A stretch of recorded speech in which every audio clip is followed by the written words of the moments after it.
I stood frozen in the middle of my wedding reception, red wine dripping down the ivory silk of my dress like blood, while my sister Vanessa smirked at the gathered crowd. "Oops," she said loud enough for everyone to hear. "Guess that cheap wedding gown wasn't worth protecting anyway." Laughter rippled through the room. Nervous. Cruel. I watched my sister bask in the attention, her eyes glittering with triumph, the golden child finally putting me in my place. But then something shifted. Vanessa's father-in-law, Gerald Whitman, a distinguished man I'd only met at her wedding, approached with an expression that made the air feel heavy. He leaned close to Vanessa and whispered something in her ear. 3 seconds. That's all it took for her smile to die. Her face drained of color. Her hands began to tremble. She stumbled backward, gripping the table for support, staring at me like she'd just seen a ghost. "Natalie, Her voice cracked. "I didn't know. Please, you have to—" I reached into my bouquet, pulled out a single piece of paper, and handed it to her. Vanessa's eyes went wide as she read. Then wider. Then she collapsed, fainting into her husband's arms as gasps erupted around us. You see, everyone assumed my dress was cheap department store fabric. They had no idea it was a lost masterpiece worth over $1 million. They didn't know it held secrets that had been buried for 50 years.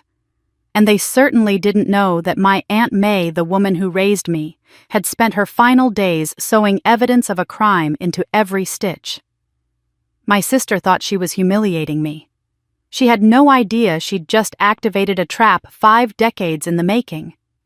And before this is over, she'll learn that some truths can't stay buried forever, especially when they're stitched in silver thread. My name is Natalie Gordon. I'm 39 years old, and until 6 months ago I worked as a reference librarian at the Brookfield Public Library in Massachusetts.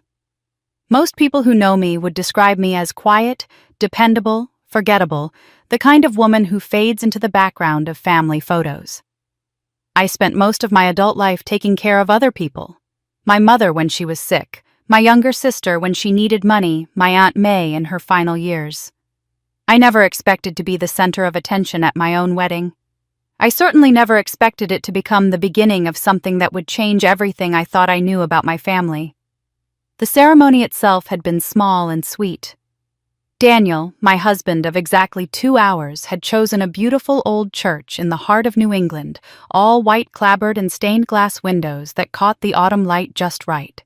80 guests filled the pews, mostly his family and our mutual friends, with a small scattering of relatives from my side. My sister Vanessa had flown in from New York with her husband Trevor, making a grand entrance the night before at the rehearsal dinner, dressed like she was attending the Met Gala instead of a modest family wedding. She'd kissed my cheek and told me how adorable everything was in that tone she uses when she really means the opposite. The reception was being held in the church's adjacent hall, a charming space with exposed wooden beams and round tables covered in simple white linens. I'd planned everything carefully, and modestly. We weren't wealthy people, Daniel and I. He was a high school history teacher, and my library salary had never been extravagant. But it was ours, and it was genuine, and standing in the middle of that room in the dress Aunt May had left me, I felt more beautiful than I ever had in my life. The dress. God, the dress. Everyone assumed I'd bought it at a department store or perhaps borrowed it from a friend. It was ivory silk with delicate pearl buttons down the back and lace sleeves that ended just past my wrists. Simple at first glance. Elegant in an understated way that matched the whole tone of our wedding. What they didn't know, what almost no one knew, was that this dress had a history that stretched back more than 50 years, and that my Aunt May had guarded it with her life.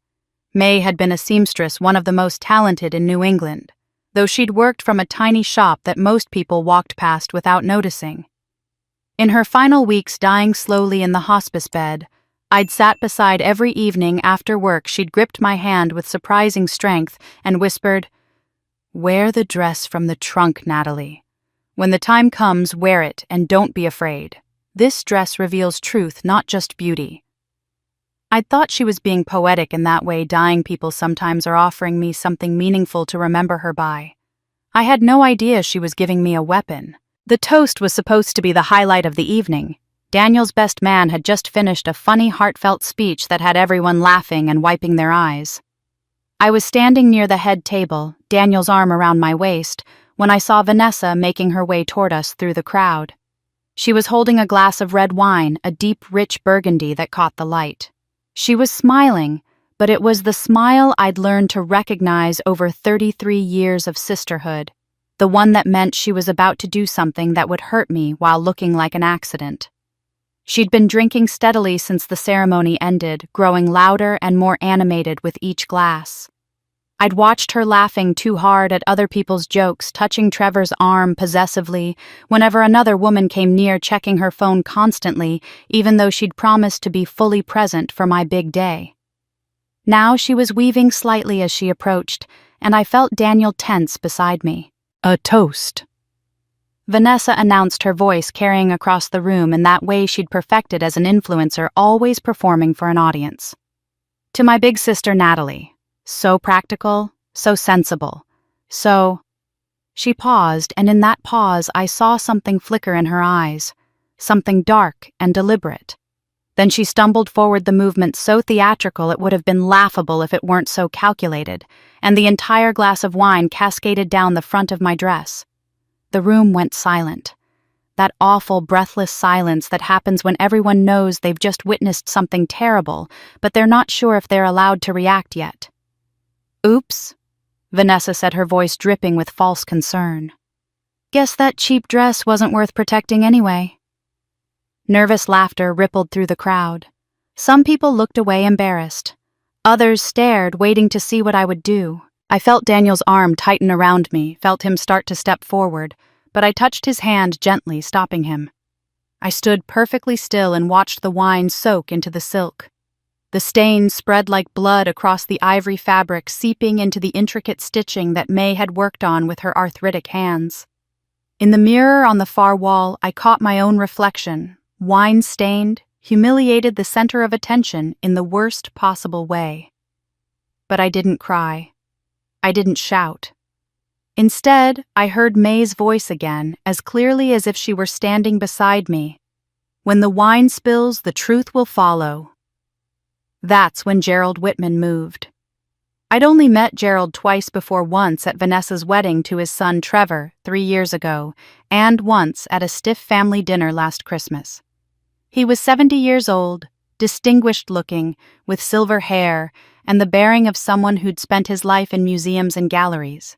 Trevor had mentioned his father had been a curator, something to do with textiles and historical artifacts, but I'd never paid much attention. Now, watching him cross the room toward us, I saw something in his expression that made my skin prickle, recognition and alarm. He wasn't looking at me. He was staring at my dress, his face going pale beneath his tan. His eyes traced the neckline, the sleeves, the way the fabric draped, and I saw his lips move silently as if he were counting or calculating something. Then his gaze snapped to my face, and for just a moment I saw something that looked like respect mixed with fear. Gerald walked directly to Vanessa, who was still smirking at me, waiting for my reaction. He leaned close to her ear and whispered something I couldn't hear. But I watched my sister's face, and I saw the exact moment the words registered. Her smile froze. Then it cracked. Then it disappeared, completely replaced by an expression of pure horror. The color drained from her cheeks. Her hands, which had been casually holding the empty wineglass, began to tremble so violently I heard the glass rattle. "No," she whispered so quietly I almost missed it. "That's not, it can't be." She turned to look at me, really look at me, and her eyes were wide with something that looked like genuine fear. "Natalie, I didn't know. I swear to God I didn't know. Please, you have to believe me." I reached into my bouquet, which I'd set on the table beside me. Tucked among the roses and baby's breath was a folded piece of paper sealed in plastic to protect it. I'd put it there that morning, following the instructions May had left in her will. Instructions I hadn't understood until 2 weeks ago, when I'd finally opened all the documentation she'd left in that old trunk along with the dress. I pulled out the document and handed it to Vanessa. My hand was steady. My voice was calm. "I think you need to read this."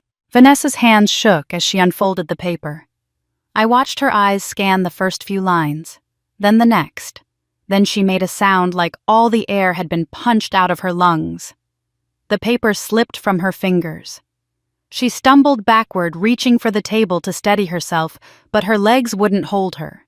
Trevor caught her just before she hit the floor, her body going limp in his arms as she fainted dead away. The room erupted in chaos, people rushing forward, someone calling for water, Daniel asking if we should call an ambulance. But I stood in the center of it all, wine-stained and calm, watching my sister's unconscious face, and thinking about everything May had told me in those final days. About secrets sewn into silk. About evidence that had waited 50 years to surface. About the difference between a cheap dress and a masterpiece worth more than most people earned in a lifetime. Why would a single piece of paper cause Vanessa to collapse in the middle of the reception? And what did Gerald whisper that made her realize she'd just made a terrible mistake? The paramedics arrived within 15 minutes, though Vanessa had already regained consciousness by then. She sat slumped in a chair, Trevor hovering anxiously beside her, refusing to meet anyone's eyes. The document I'd handed her lay on the floor where it had fallen, and I watched 3 different guests glance at it curiously before Trevor snatched it up and shoved it into his jacket pocket. The reception had devolved into clusters of whispering guests, some trying to maintain the celebration, while others frankly stared at the drama unfolding before them. My closest friend Sarah, we'd known each other since college, found me standing near the window still in my wine-stained dress. Daniel had gone to speak with the paramedics, and I was grateful for a moment alone with someone I trusted completely. Sarah touched my arm gently, her eyes full of concern mixed with intense curiosity. "Nat," she said quietly, "what the hell just happened? That paper you gave Vanessa and Gerald's reaction, this isn't just about spilled wine, is it?" I looked down at my dress, at the dark burgundy stain spreading across the ivory silk like a wound.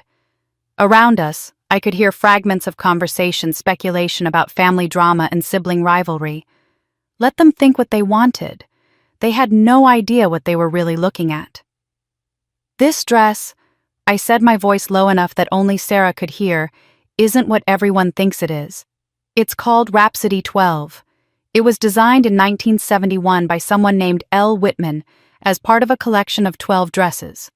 Art historians thought all of them were destroyed in a warehouse fire decades ago." Sarah's eyes widened. "Destroyed? But you're wearing it." "Aunt May had it. She kept it locked in a trunk in her attic for over 50 years. I didn't even know it existed until I read her will." I touched the lace at my sleeve, feeling the intricate needlework beneath my fingers. "It's worth over $1 million, Sarah. Maybe more. But the value isn't really about money. This dress was created during a massive scandal involving the Whitman Foundation, that's Gerald and Trevor's family foundation. $3 million in charitable donations just disappeared in 1971, and the case was never solved. Art historians call pieces like this witness pieces, because they were made during the height of the investigation when everyone involved was under scrutiny." "Jesus," Sarah breathed. "And Vanessa just dumped wine all over it." "Deliberately," I said. "In front of 80 witnesses." Sarah was quiet for a moment, processing. Then she asked the question I'd been waiting for. "What was on that paper?" "A notarized acknowledgement of intentional damage to insured property. When Vanessa took it from me, and especially after Gerald warned her what she'd done, she basically signed a confession. 2 weeks ago, I set up a specialized insurance policy through a firm called Whitmore and Pike Legal Services. May left instructions in her will, very specific instructions. If anyone deliberately damaged this dress, I was supposed to contact them immediately. The policy has a clause that triggers a full forensic investigation whenever intentional damage occurs. Documentation of all witnesses. Potential criminal charges for destruction of historically significant property." "You set a trap," Sarah said, and there was something like awe in her voice. "May set the trap," I corrected. "I just followed her instructions. She wrote me a letter, Sarah. In her final days, when she could barely hold a pen, she wrote that this dress holds more than beauty, it holds evidence. She said when the wine spills, the truth will follow. I didn't understand what she meant until I started researching the Rhapsody collection and found out about the Whitman Foundation scandal. Before Sarah could respond, I saw Gerald moving purposefully through the crowd toward us. His face was ashen, and he kept glancing at my dress with an expression that went far beyond mere scholarly interest. This was personal fear, the kind that comes from knowing something terrible is about to be revealed. "Mrs. Chen," he said to Sarah, his voice tight. "Would you excuse us? I need to speak with Natalie privately." Sarah looked at me questioningly, and I nodded. She squeezed my hand once before stepping away, though I noticed she didn't go far. Gerald waited until the nearest guests had moved out of earshot, then gestured toward a small side room off the main hall where the church stored folding chairs and supplies. "Please," he said, "this is important." I followed him into the cramped space, and he closed the door behind us. In the dim light filtering through a high window, I could see his hands were shaking. He stared at my dress for a long moment before finally meeting my eyes. "Where did May get this dress?" His voice was rough, almost desperate. "Do you know what it is? Do you understand what you're wearing?" "Rhapsody 12?" I said calmly. "Designed by L. Whitman in 1971. Part of a collection commissioned by the Whitman Foundation before the embezzlement scandal. I've done my research, Gerald." He closed his eyes, and I saw him take several deep breaths, as if steadying himself. "I worked as a curator for textile exhibitions at the New England Museum in the 70s and 80s. I know the Rhapsody collection's history intimately. Every piece was supposed to have been destroyed. The foundation, my family's foundation, paid a significant sum to ensure those dresses never surfaced. They were considered too dangerous, too connected to the investigation." "Dangerous how?" Gerald looked at the dress again, and I saw genuine fear in his eyes. "Because the designer didn't just create beautiful clothing. She encoded information into the stitching patterns, account numbers, dates, transfer amounts. She was documenting evidence of the theft, and everyone involved knew it. When she died suddenly in 1971, a car accident, they said the family made sure the dresses disappeared. But May saved this one." "Yes." He ran a hand through his silver hair. "If this truly is Rhapsody 12, then someone at this wedding has everything to lose and they don't even know it yet." "Who?" I asked, but I thought I already knew the answer. Gerald stared at the wine-stained dress and whispered, "I need to tell you something about your aunt, and about why this dress should have stayed hidden forever." Gerald moved closer to the window, where better light streamed in, and gestured for me to turn slightly so he could examine the dress more carefully. His hands hovered near the fabric but didn't touch, as if he were afraid physical contact might somehow activate something dangerous. I watched his eyes trace the lace patterns on the sleeves following the delicate lines of stitching that ran along the bodice, studying the hem where the wine had soaked deepest into the silk. "I was 24 years old in 1971.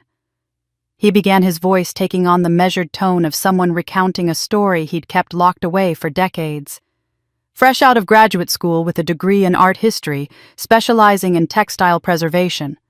I took a position as a junior curator at the New England Museum of Textile Arts, thrilled to be working with historical garments and contemporary textile artists. That's when the Whitman Foundation commissioned the Rhapsody collection." He paused, his finger tracing an invisible line along the dress's neckline without making contact. "The foundation was run by my family. My father, Richard Whitman, was the chairman, and my mother had just passed away the year before. The foundation was her legacy, her passion project. Educational scholarships, community programs, support for local artists. It had an endowment of nearly $5 million built over decades through careful donations and conservative investments." I stood very still, letting him tell the story at his own pace. Outside the small room, I could hear the muted sounds of the reception continuing, though the festive energy had clearly dissipated. Someone was playing soft music, probably trying to salvage what remained of the celebration. In early 1971, a designer who signed her work as L. Whitman, no relation to our family, or so we thought at the time, approached the foundation with a proposal. She wanted to create a collection of 12 gowns for a major charity gala we were planning.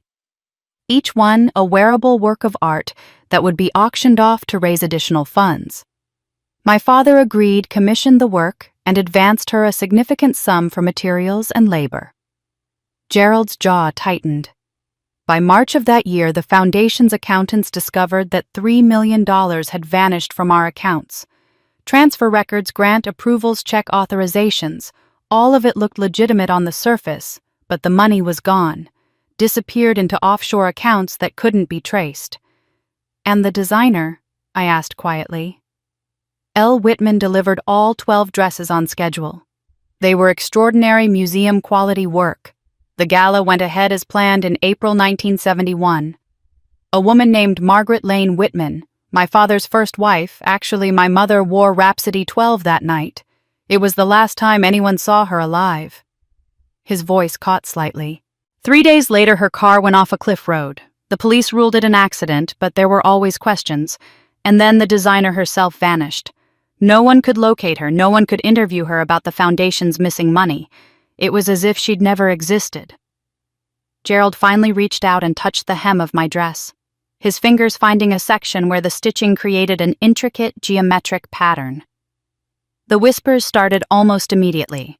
People said the designer had sewn evidence into the dresses that she'd used silver thread to encode financial information in the decorative patterns, account numbers disguised as floral motifs, transaction dates hidden in the spacing of pearls. The foundation hired experts to examine the dresses, and they found anomalies, mathematical sequences that didn't match any traditional design pattern. The family panicked.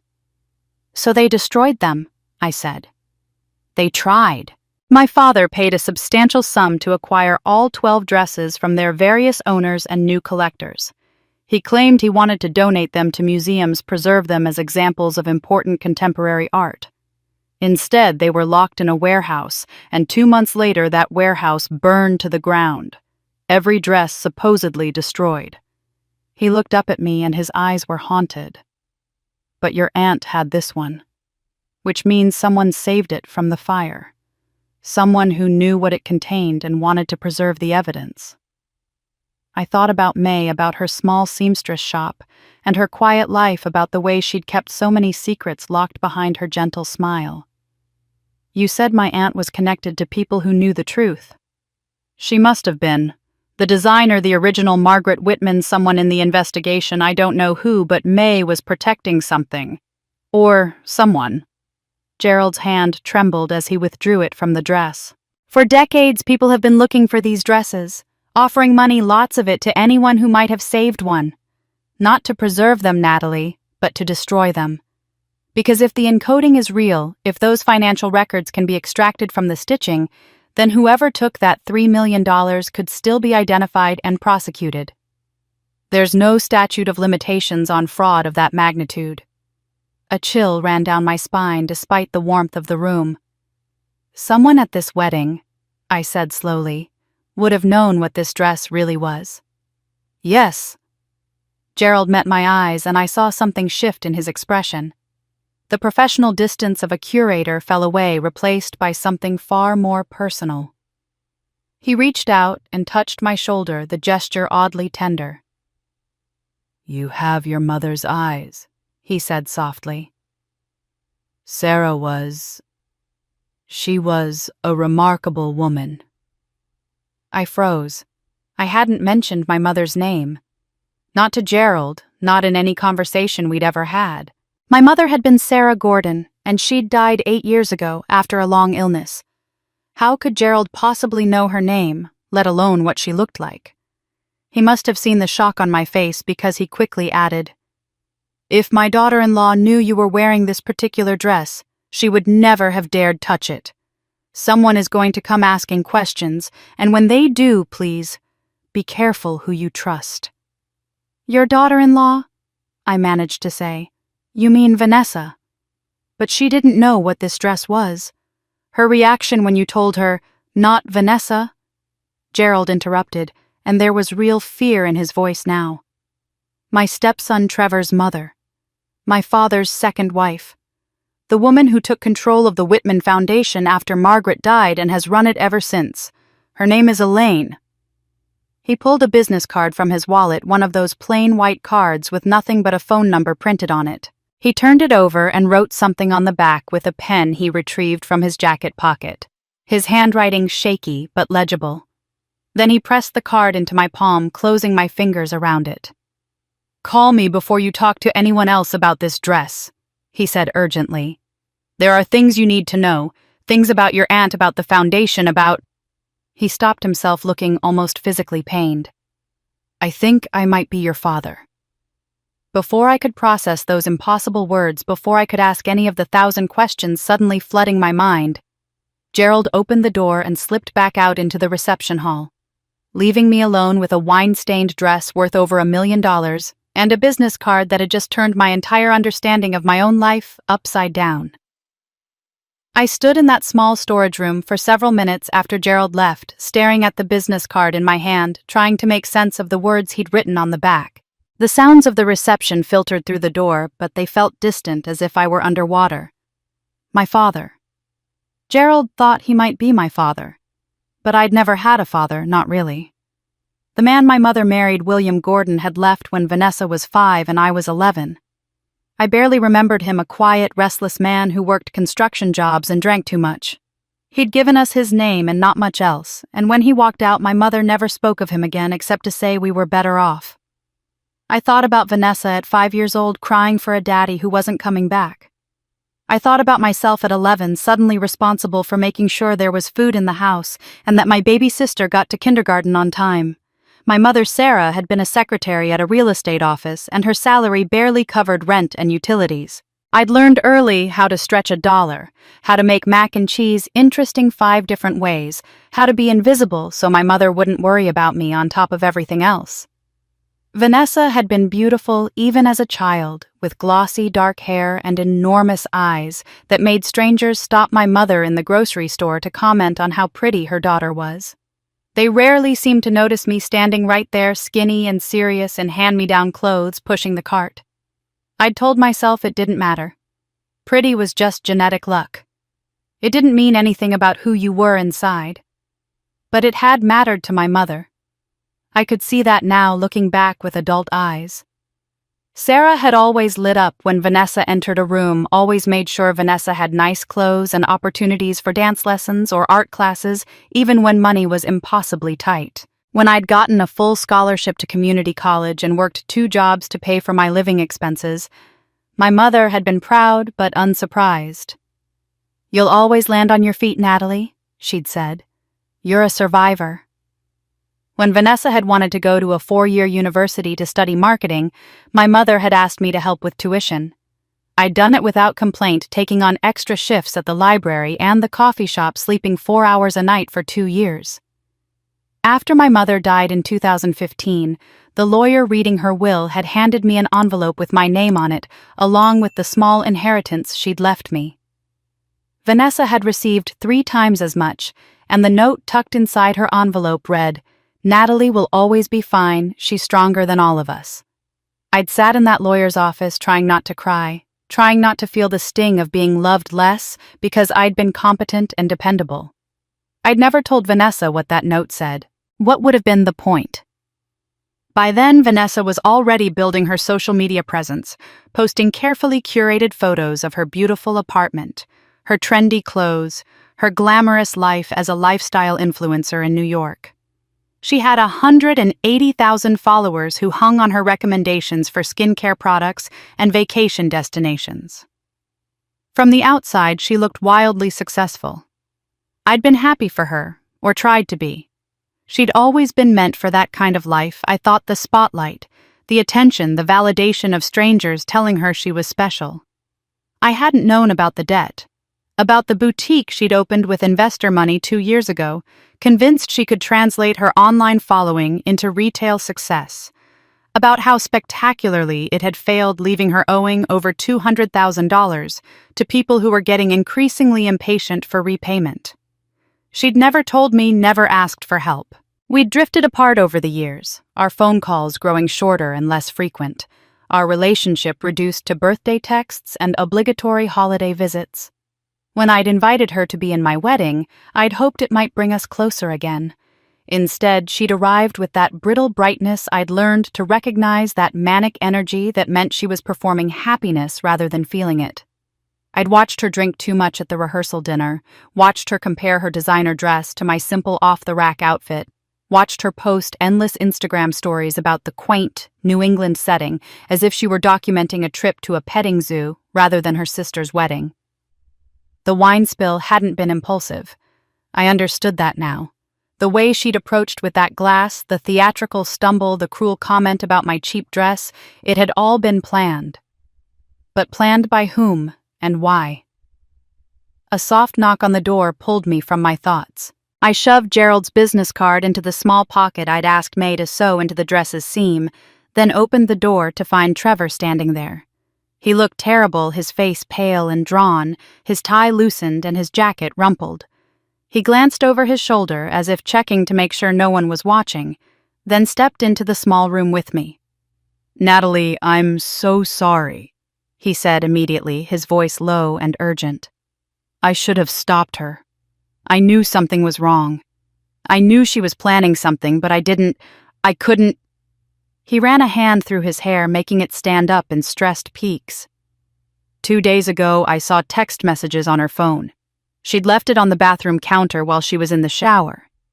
I wasn't trying to snoop, but the screen lit up and I saw them. Someone was giving her instructions. Make sure the spill happens exactly as planned. The dress must be damaged beyond repair. Do this and your debts disappear.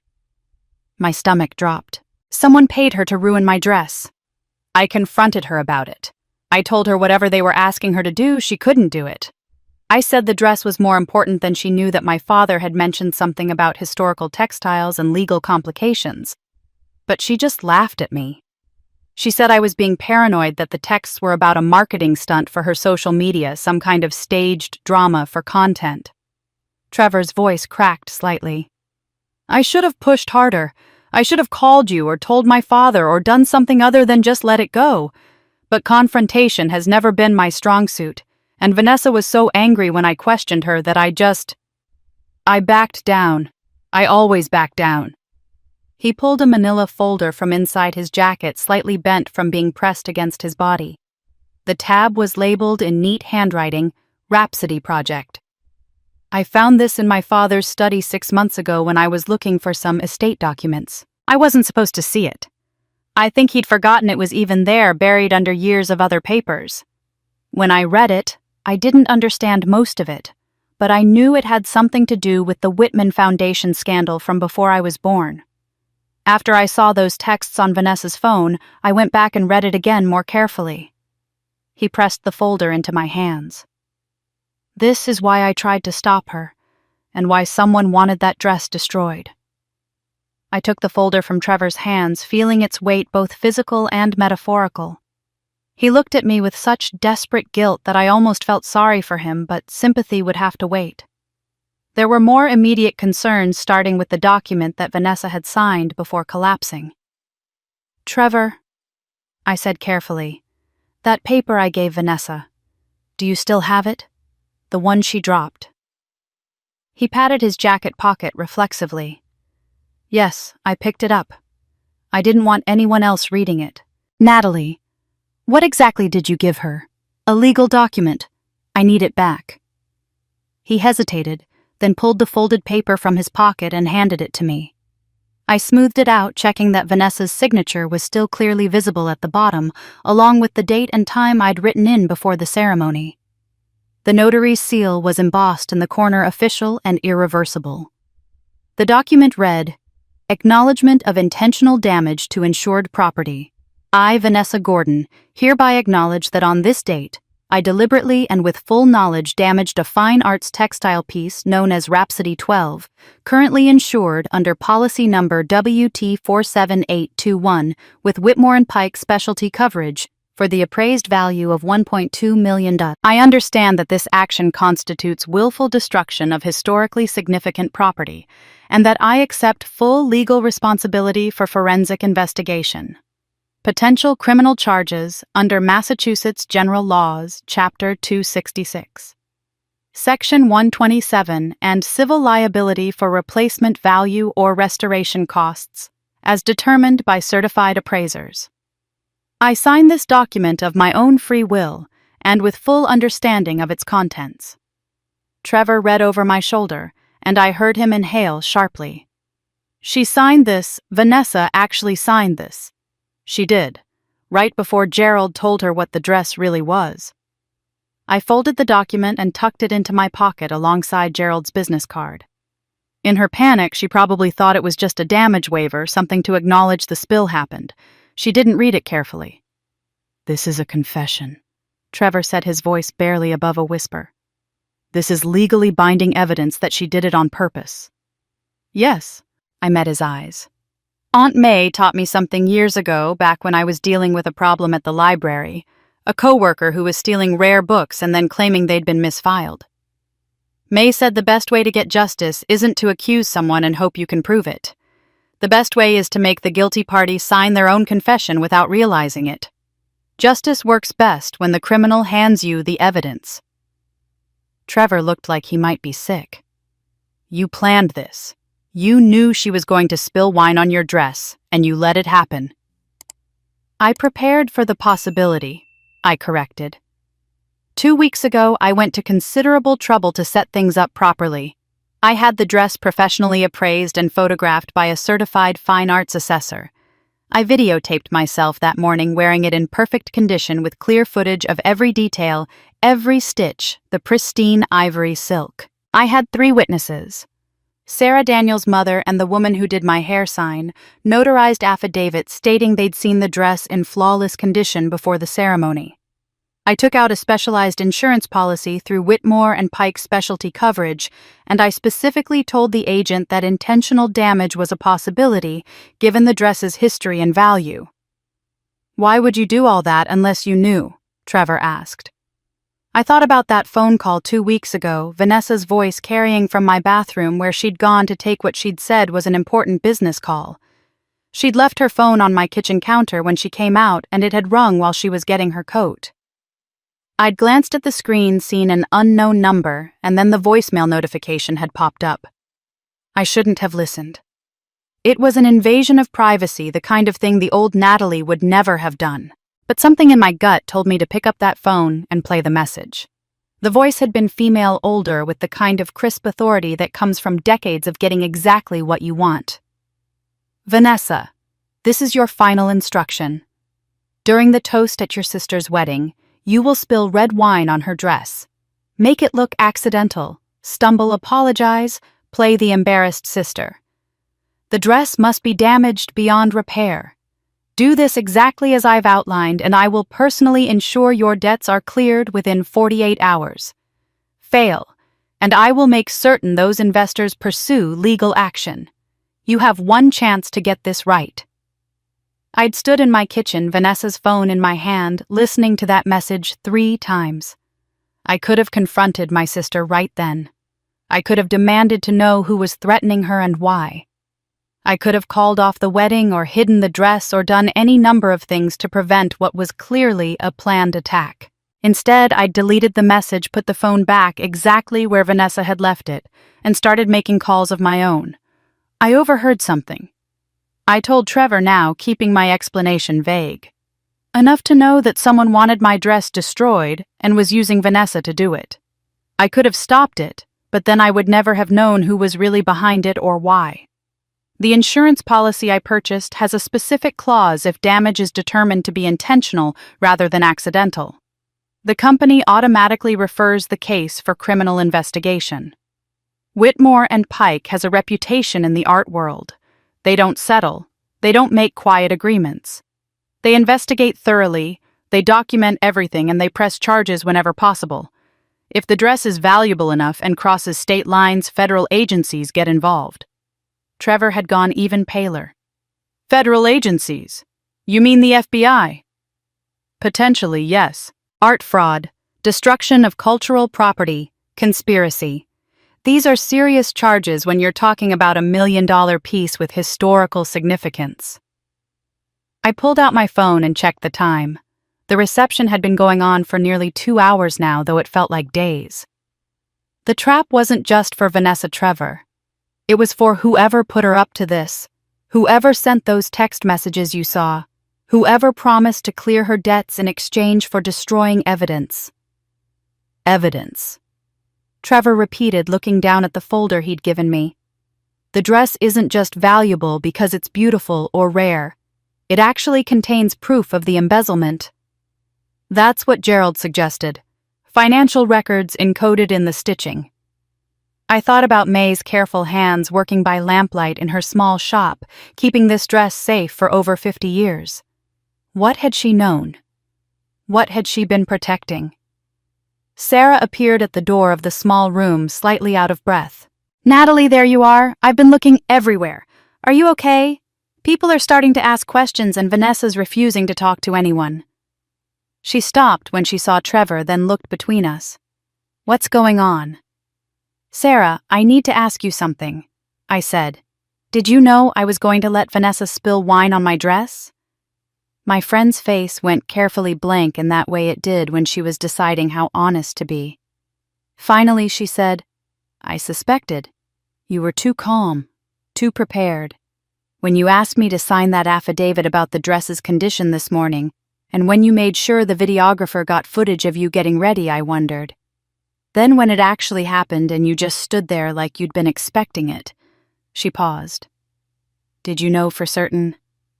"I knew it was a strong possibility." "Then why let it happen?" Sarah asked the question I knew was coming. "Why not just stop her?" I looked at the wine stain spreading across my dress, ruining what should have been the most beautiful day of my life, but somehow feeling like the beginning of something necessary. Sometimes the only way to catch the spider is to let it think the web is working. My phone buzzed in my hand. I looked down at the screen and saw a message from an unknown number with a Massachusetts area code. The text read, "Ms. Gordon, this is Ruth Delgado from Whitmore and Pike Specialty Coverage. Your claim has been flagged for priority investigation. Our forensic investigator arrives tomorrow morning at 9 a.m. We've already identified 3 names for questioning: Vanessa Gordon, Trevor Whitman, and Elaine Whitman. Please do not discuss this case with anyone before our interview." I stared at the message on my phone screen, reading those 3 names over and over. Vanessa Gordon, Trevor Whitman, and Elaine Whitman. The investigator was coming tomorrow morning, and suddenly everything May had set in motion was becoming terrifyingly real. I looked up to find both Sarah and Trevor watching me, waiting for an explanation I wasn't ready to give. Before I could speak, there was a sharp knock on the door. Gerald opened it without waiting for permission. His face flushed and his breathing slightly labored as if he'd been hurrying. "Natalie, I need to speak with you privately. Now, please." Sarah and Trevor exchanged glances. My friend touched my arm and said, "I'll go check on Daniel. He's been fielding questions from guests." Trevor nodded and followed her out, though he cast one last worried look back at his father before disappearing into the reception hall. Gerald closed the door and leaned against it for a moment, composing himself. When he turned to face me, I saw that the careful, measured curator from earlier had been replaced by someone far more desperate. There was sweat beading at his temples despite the cool temperature of the room, and he kept pulling his phone from his pocket, checking the screen, then putting it away again with shaking hands. "I need to make you an offer," he said without preamble. "I want to buy that dress from you. Right now, tonight. I'll write you a check for $1.5 million. That's more than the appraised value, and you won't have to deal with insurance companies or investigations or any of the complications that are about to come down on all of us." I kept my expression neutral, though my heart was racing. "That's a generous offer." "It's a fair offer for everyone involved." Gerald moved closer, his voice dropping to an urgent whisper. "This investigation that's coming, it's going to be embarrassing for everyone, Natalie. Your sister will face charges. Trevor will be questioned about what he knew and when. The Whitman name will be dragged through every newspaper in New England. And you'll be at the center of a media circus your wedding day remembered not for joy, but for scandal." He ran a hand through his silver hair. "I'm trying to protect the family from all of that. My family and yours." "My family," I repeated softly. You keep saying that as if we're connected somehow." He didn't answer, just pulled out his phone again, stared at it, then shoved it back in his pocket. $2 million, he said abruptly. "I'll give you $2 million. Cash transfer completed by Monday morning. All you have to do is sign over ownership of the dress to me and agree not to pursue the insurance claim." The desperation in his voice was palpable now, and it told me more than any amount of money could. Whatever was in this dress, whatever evidence May had preserved in the fabric, Gerald was terrified of it being discovered. "Please," he continued, and there was real fear in his eyes now. "You don't understand what you're dealing with. If the insurance investigators start examining that dress properly, if they bring in forensic textile experts and decode the stitching patterns, they'll find things that should stay buried. Things that will destroy people who don't deserve to be destroyed." I thought about the business card in my pocket, about the impossible words he'd written on the back. "I think I might be your father." I thought about my mother, Sarah, who'd raised 2 daughters alone and died still believing she'd somehow failed us. I thought about May, slowly poisoned in her final years by someone desperate to get this dress. "You seemed very calm when the wine spilled," Gerald said, watching me carefully now. "Almost like you were expecting it." I met his eyes and made a decision. If he was going to be honest with me, I needed to be honest with him. "A good sister always knows what her family is capable of," I said quietly. "I simply created the opportunity." Gerald's face went slack with shock. You knew Vanessa was going to do it." "I heard the phone call 2 weeks ago. Someone with authority in their voice, someone who clearly had power over my sister, instructed her to spill red wine on this dress during the toast. They promised to clear her debts if she succeeded." I smoothed my hand over the wine-stained silk. I knew someone had manipulated Vanessa into doing this, but I also knew that if I stopped it, whoever is behind this would just try something else. They'd find another way to destroy the evidence. So I wore the real dress, I stood in exactly the right spot, and I let it happen on my terms. I made sure it was documented, witnessed, legally actionable. Gerald stared at me as if seeing me for the first time, and slowly his expression shifted from shock to something that looked almost like pride. "You set a trap," he said. "You used yourself as bait." "I used the dress as bait. I was just the model." I paused, studying his face. "You're more frightened now than you were before. Why? Because I'm not a victim you can pay off. Because I'm someone who plans ahead." "You're more like your mother than you know," Gerald said, his voice barely audible. "Sarah would have done exactly the same thing. She was brilliant, strategic, always 3 steps ahead of everyone around her. She saw through people, understood their motivations, knew how to position herself to control outcomes." He looked at me with an expression mixing fear and something deeper, something almost tender. "God, you even have her way of tilting your head when you're analyzing someone." The intimacy in his voice made my skin prickle. "You keep mentioning my mother as if you knew her personally," I said, hearing the edge in my own voice. "We've never met before Vanessa's wedding to Trevor 3 years ago. I never saw you at any family gatherings before that. I certainly never saw you at my mother's funeral. So, how would you know anything about Sarah Gordon? How would you know her mannerisms, or her strategic mind, or anything else about her?" Gerald's face went pale, and I saw him struggle with something internal, some decision about how much truth to tell. His mouth opened, then closed. He took a step toward me, then stopped. Finally, he whispered, "Because I know exactly who you really are, Natalie. I know whose daughter you are. And if this dress reveals what I think it will, if those investigators decode the information May preserved in the fabric, everyone else is going to know too. They're going to know about the foundation scandal, about the embezzlement, about Margaret's death, and what really happened in 1971. But they're also going to know about 1986, about your mother and me, about the choices we made and the daughter we couldn't protect." Before I could respond, before I could process what he was saying, Gerald turned toward the door. But I wasn't ready to let him leave, not with so many questions unanswered. I took a step after him, and as I moved, I felt something strange beneath my hand where it rested against the dress's hem. A ridge in the fabric that hadn't been there before, or perhaps that I simply hadn't noticed. I ran my fingers along it carefully, and yes, there was definitely something sewn into the lining. Something small and flat, like a piece of paper or card carefully hidden in the silk. Gerald saw me touching the hem, and his eyes widened. "Don't," he said urgently. "Not here. Not yet. Wait until after the investigators come. Wait until you have protection." He pulled open the door, then paused and looked back at me one last time. "I tried to buy that dress to protect you, Natalie, not to protect myself or the family reputation. To protect you from what's coming. Because once that investigation starts, once they find what's hidden in that fabric, there will be people who see you as a threat. Dangerous people.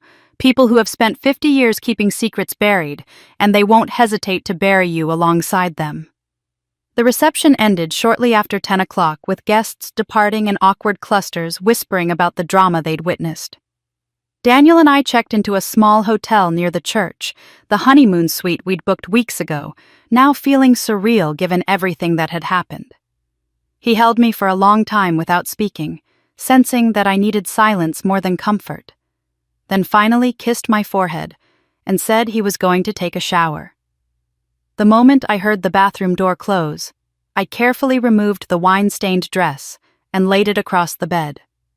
The fabric looked worse under the harsh hotel lighting, the burgundy stains spread across the bodice like a wound. But I wasn't looking at the damage anymore. I was looking at the hem, at the place where my fingers had felt that strange ridge. I'd brought my small sewing kit from home, the one May had given me years ago, with the inscription, "For repairs both visible and hidden," engraved on the tin lid. Inside was a seam ripper, small and precise, the kind used for delicate work. I knelt beside the bed and examined the hem more carefully. The stitching was extraordinarily fine, almost invisible unless you knew exactly where to look. May's work without question. I recognized her signature technique of using thread that matched the fabric so perfectly it seemed to disappear into the weave. But this wasn't original construction. This had been added later, a modification so subtle that even an expert might miss it. I positioned the seam ripper against the nearly invisible stitches and began working them loose, one tiny thread at a time. It took me 20 minutes to open a section about 4 inches long. Beneath the outer layer of silk was a small pocket expertly constructed, and inside that pocket was something wrapped in fabric. I extracted it carefully, a tiny envelope made from ivory cloth sealed with silver thread that caught the light when I turned it. My hands were trembling as I used the seam ripper to cut through the silver threads, and when I finally opened the envelope, a piece of yellowed paper slid into my palm.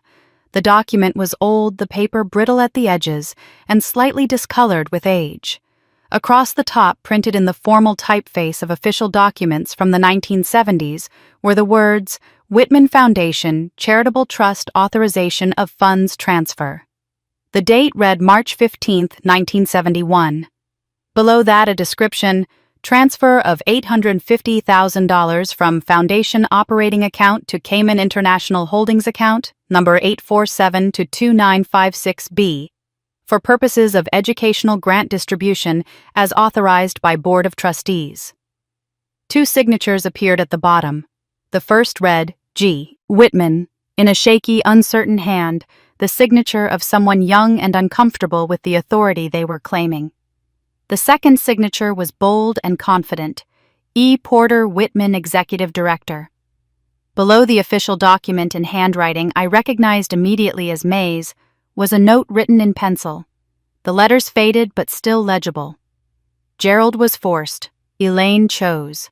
The girl in the dress knew both truths. I read the note 3 times, my mind racing. Gerald would have been only 16 in 1971, far too young to have legitimate authority over foundation finances. His signature had to have been obtained through coercion or outright forgery. But Elaine Porter Whitman, this was a name I'd never heard before, someone with the title of Executive Director and clear control over the trust. The same woman Gerald had mentioned earlier, the one he'd said ran the foundation after Margaret's death. I pulled out my phone and photographed the document from multiple angles, making sure every word was clearly captured. The flash seemed too bright in the dim hotel room, and I worried irrationally that someone outside might see the light and know what I'd found. I was being paranoid, but Gerald's warning echoed in my mind. Dangerous people. People who have spent 50 years keeping secrets buried. I heard the shower shut off in the bathroom and quickly began tucking the document back into its cloth envelope. But before I could seal it away again, I heard a sharp knock at the hotel room door. Not the polite knock of hotel staff, but something urgent and aggressive. I froze the document still in my hand. "Natalie?" Vanessa's voice came through the door, loud and slurred. "Natalie, I know you're in there. Open the door. We need to talk. We need to talk right now." I shoved the document into the pocket of my robe and moved toward the door, checking the peephole. Vanessa stood in the hallway, her hair disheveled, makeup smeared down her cheeks in dark streaks, still wearing her bridesmaid dress. She was alone, swaying slightly, and as I watched, she raised her fist to pound on the door again. I opened it before she could make more noise and wake other guests. "Vanessa, what are you?" She pushed past me into the room, her eyes wild and unfocused. She'd been drinking heavily, that much was obvious, but there was something else too, a desperation that went beyond alcohol. She saw the dress spread across the bed, saw the opened hem, and her face contorted with panic. "What did you find?" she demanded, her voice breaking. "What did May hide in that dress?" "Vanessa, you need to leave. This isn't the time. Show me." She lunged toward the bed, toward the dress, and I moved to intercept her. But she was faster than I expected, grabbing the fabric and pulling it toward her. I caught her wrist, trying to pry her fingers loose, and suddenly we were in a physical struggle, both of us pulling at the dress and at each other. "You can't show anyone that!" Vanessa screamed, tears streaming down her face. "Whatever you found, whatever May left, you can't show it to the investigators. They'll destroy me. They'll destroy all of us. Trevor will go to prison, and it'll be my fault because I was stupid enough to believe her lies."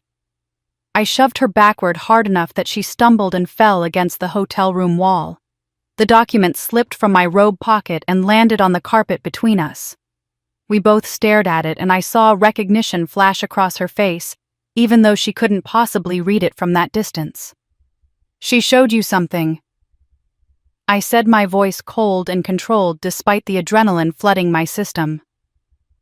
"Elaine. She showed you documentation, told you what was at stake.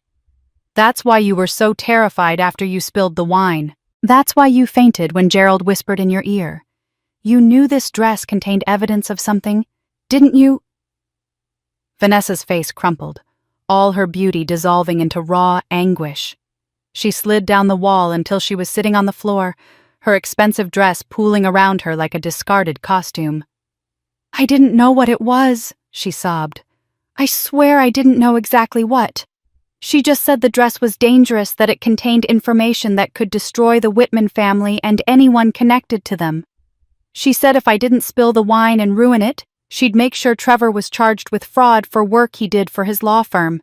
She had documents showing he'd helped clients hide money from the IRS, and she said she'd turn them over to federal prosecutors." "And you believed her?" I said quietly. "Of course I believed her." Vanessa's voice rose hysterically. "You don't know what she's like, Natalie. Elaine Whitman isn't some nice old lady. She's terrifying. She knows things about everyone, has files on everyone, and she doesn't make empty threats. Trevor's been scared of her his entire life, and when she contacted me 6 weeks ago, when she told me what she wanted me to do, I knew if I didn't do it, she'd destroy everything." Her hands were shaking violently as she wrapped them around herself.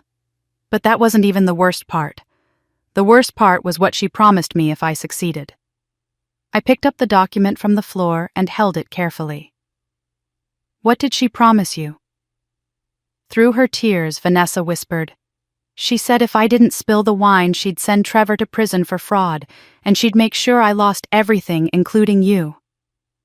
I stared at my sister sitting crumpled on the hotel room floor, mascara streaking her face, her carefully constructed image completely shattered.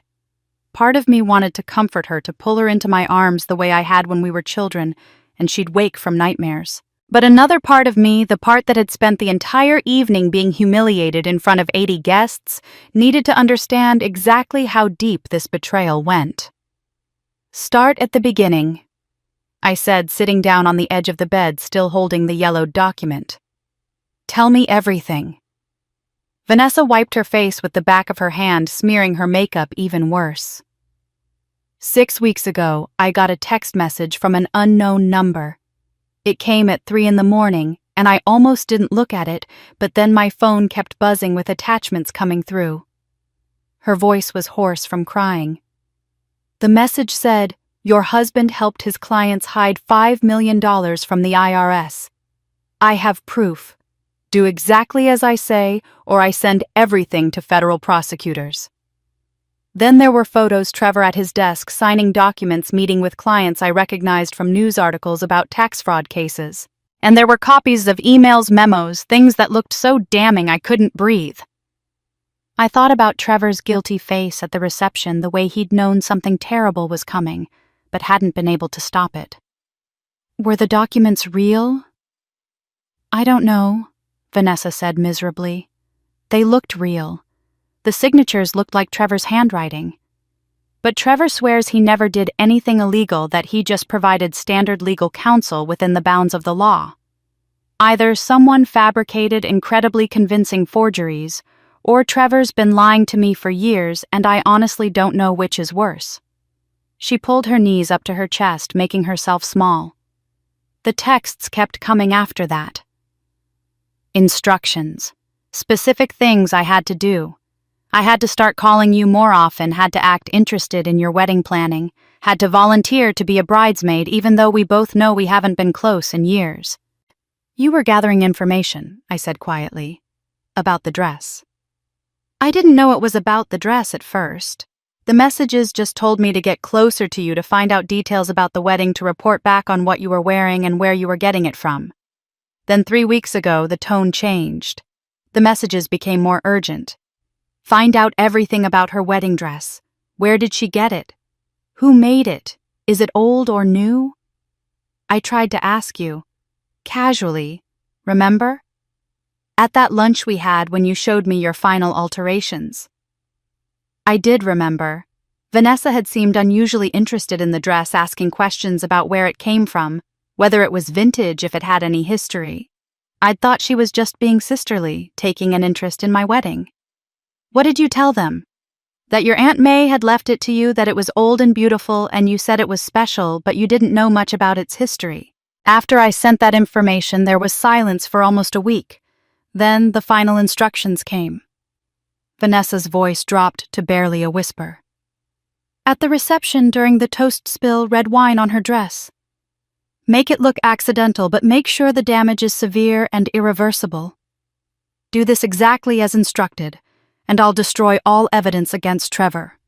I'll also take care of your business debts, $200,000 paid off anonymously within 48 hours.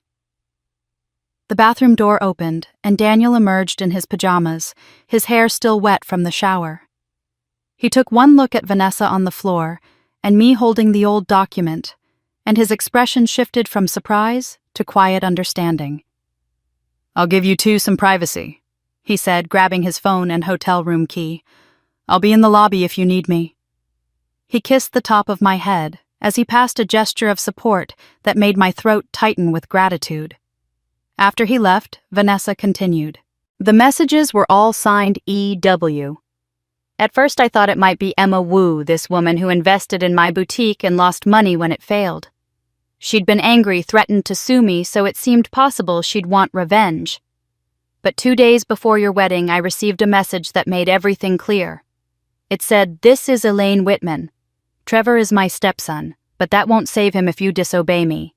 I protected the Whitman name for 53 years, and I won't let some cheap wedding dress destroy everything.' Elaine Whitman." I repeated the name Gerald had mentioned. Trevor's stepmother. Gerald's second wife technically, though she raised Trevor after his mother died when he was young. I tried to warn Trevor about the messages, showed him everything on my phone. But he just laughed and said Elaine was bitter and powerless, that she'd been pushed out of foundation business after Gerald's father died, and had no real authority anymore. He said she liked to make threats but couldn't actually hurt anyone. Vanessa's laugh was bitter and broken. So I did what I do best, I researched. I spent hours online looking up Elaine Whitman's history. Natalie, she's terrifying. There are traces of her everywhere if you know where to look. Business rivals who suddenly faced IRS audits. Journalists who were going to write exposés about the foundation who got fired or discredited. Critics who had accidents or health crises right when they were about to go public with information. Nothing you could prove, nothing that would hold up in court, but too many coincidences to ignore. I thought about the document in my hands about evidence preserved for 50 years about a woman desperate enough to murder May slowly with poison. You were scared. I was terrified, Vanessa admitted. But more than that, I was desperate. The debt collectors were calling every day. My marriage was falling apart under the financial stress. I kept thinking about how you'd always been the strong one, the one who survived everything while I fell apart at the smallest problems. I told myself you'd be fine, that you'd understand eventually, that you always forgave me because that's what big sisters do. Fresh tears spilled down her cheeks. I knew what I was doing was wrong. I knew you'd be hurt. But I thought I was protecting my husband, saving my marriage, and maybe finally getting out from under the debt that's been crushing me. I thought after the wedding, after some time passed, I'd confess everything, and we'd fight Elaine together. You're smart, Natalie. You always figure things out. I thought you'd help me fix it. Instead, I let you do exactly what Elaine wanted, I said. I gave you the opportunity and documented every second of it. Vanessa's face crumpled again. When Gerald whispered in my ear what that dress really was when he told me it was worth over $1 million and was evidence in an old criminal case, I realized I hadn't just ruined your wedding. I'd walked into a trap 50 years in the making. I'd helped destroy evidence of crimes I didn't even understand. And now investigators are coming, and I'm going to prison, and Trevor's going to prison, and it's all my fault. I looked at the document again at May's handwriting. Gerald was forced. Elaine chose. My aunt had known the difference between victims and villains, between people who had no choice and people who chose evil. I thought about everything Vanessa had just told me, and I made a decision. You're not going to prison, I said quietly. Not if you help me now. Not if you tell the investigators everything Elaine said and did. You were manipulated, Vanessa. You were a victim too. She looked up at me with red, swollen eyes. Why would you help me after what I did to you? I didn't have a good answer for that, or maybe I had too many answers. Because she was my sister. Because I understood what it meant to be desperate. Because May had taught me that justice wasn't the same as revenge. What did Elaine promise you in return? I asked quietly. Besides clearing your debts, what else did she offer that made you willing to betray me? Vanessa went very still, and I saw something shift in her expression, shame mixed with a longing so deep it made her look like a child again. She was silent for a long moment, and when she finally spoke, her voice was barely audible. She said she'd tell me who my real father is. The words hung in the air between us, and I felt something fundamental shift in my understanding of my sister. All her life, Vanessa had been searching for an identity that made sense, a father who chose to stay instead of one who walked away. Elaine had found the one thing my sister wanted more than money or status or even self-respect, and she'd used it as a weapon. Get some sleep, I told her finally. Tomorrow morning the investigator comes. You're going to tell her everything you just told me, every text message, every threat, every promise Elaine made. And then we're going to find out the truth together about the dress, about the foundation, about our family. All of it. Vanessa nodded, wiping her face one more time, and left the hotel room without another word. I heard her footsteps fade down the hallway, unsteady but determined. Daniel returned a few minutes later, and I showed him the document, explained what Vanessa had revealed, and watched his expression shift from shock to grim resolve. We didn't sleep much that night. Ruth Delgado arrived at exactly 9 o'clock the next morning as promised. I'd been expecting someone severe and intimidating, but the woman who knocked on our hotel room door looked more like a favorite aunt than an investigator. She was 62 years old with silver-streaked dark hair pulled back in a practical bun, wearing a navy blazer and slacks that spoke of professional competence without ostentation. But her eyes were sharp behind wire-rimmed glasses, and when she shook my hand, her grip was firm and assessing. "Mrs. Chen, I presume," she said, her voice carrying the precise diction of someone who chose her words carefully. "I'm Ruth Delgado from Whitmore and Pike Specialty Coverage. Thank you for making time to meet with me so promptly after your wedding. I understand this is hardly ideal timing." "Nothing about this situation is ideal," I said, stepping aside to let her enter. Daniel had already left to give us privacy, taking the Rhapsody Project folder with him to review in the hotel coffee shop. "But I appreciate you coming so quickly." Ruth settled into the desk chair and pulled out a tablet and a small recording device. "I need to inform you that this conversation will be recorded for insurance and potential legal purposes. Do I have your permission to proceed?" "Yes." She pressed a button on the device and stated the date-time, and both our names for the record. Then she looked at me with those sharp eyes and said, "Let me be direct, Mrs. Chen. This isn't a routine insurance claim. The combination of factors here, the dress's provenance and historical significance, the signed acknowledgement of intentional damage, and the property's connection to an unsolved 1971 embezzlement case, has elevated this to a matter requiring potential federal involvement. I'm not here to mediate family disputes or assess accident versus negligence. I'm here to document facts, preserve evidence, and determine if criminal charges are warranted under state or federal law." "I understand," I said, though my heart was racing. Federal involvement meant this was bigger than I'd fully grasped. Ruth pulled up a file on her tablet. "I've reviewed the witness statements from your reception. 83 guests, and at least 40 of them reported seeing your sister Vanessa deliberately pour wine on your dress. The language in their statements is remarkably consistent. Words like deliberate, intentional, and staged appear repeatedly." She looked up at me. "Your sister didn't make much effort to hide what she was doing.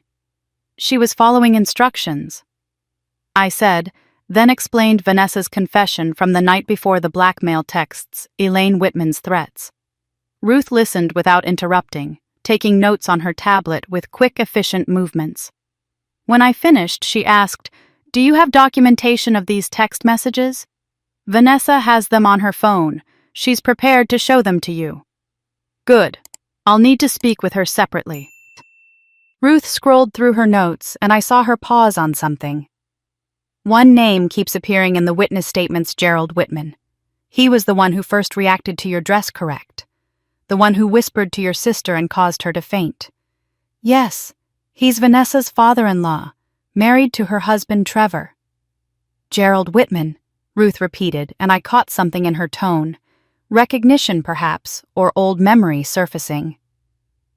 Would that be the same Gerald Whitman who was a curator at the New England Museum of Textile Arts in the 1970s? "It is. He told me he worked there when the Rhapsody collection was commissioned." Ruth nodded slowly and made a notation that I couldn't see. I thought the name was familiar.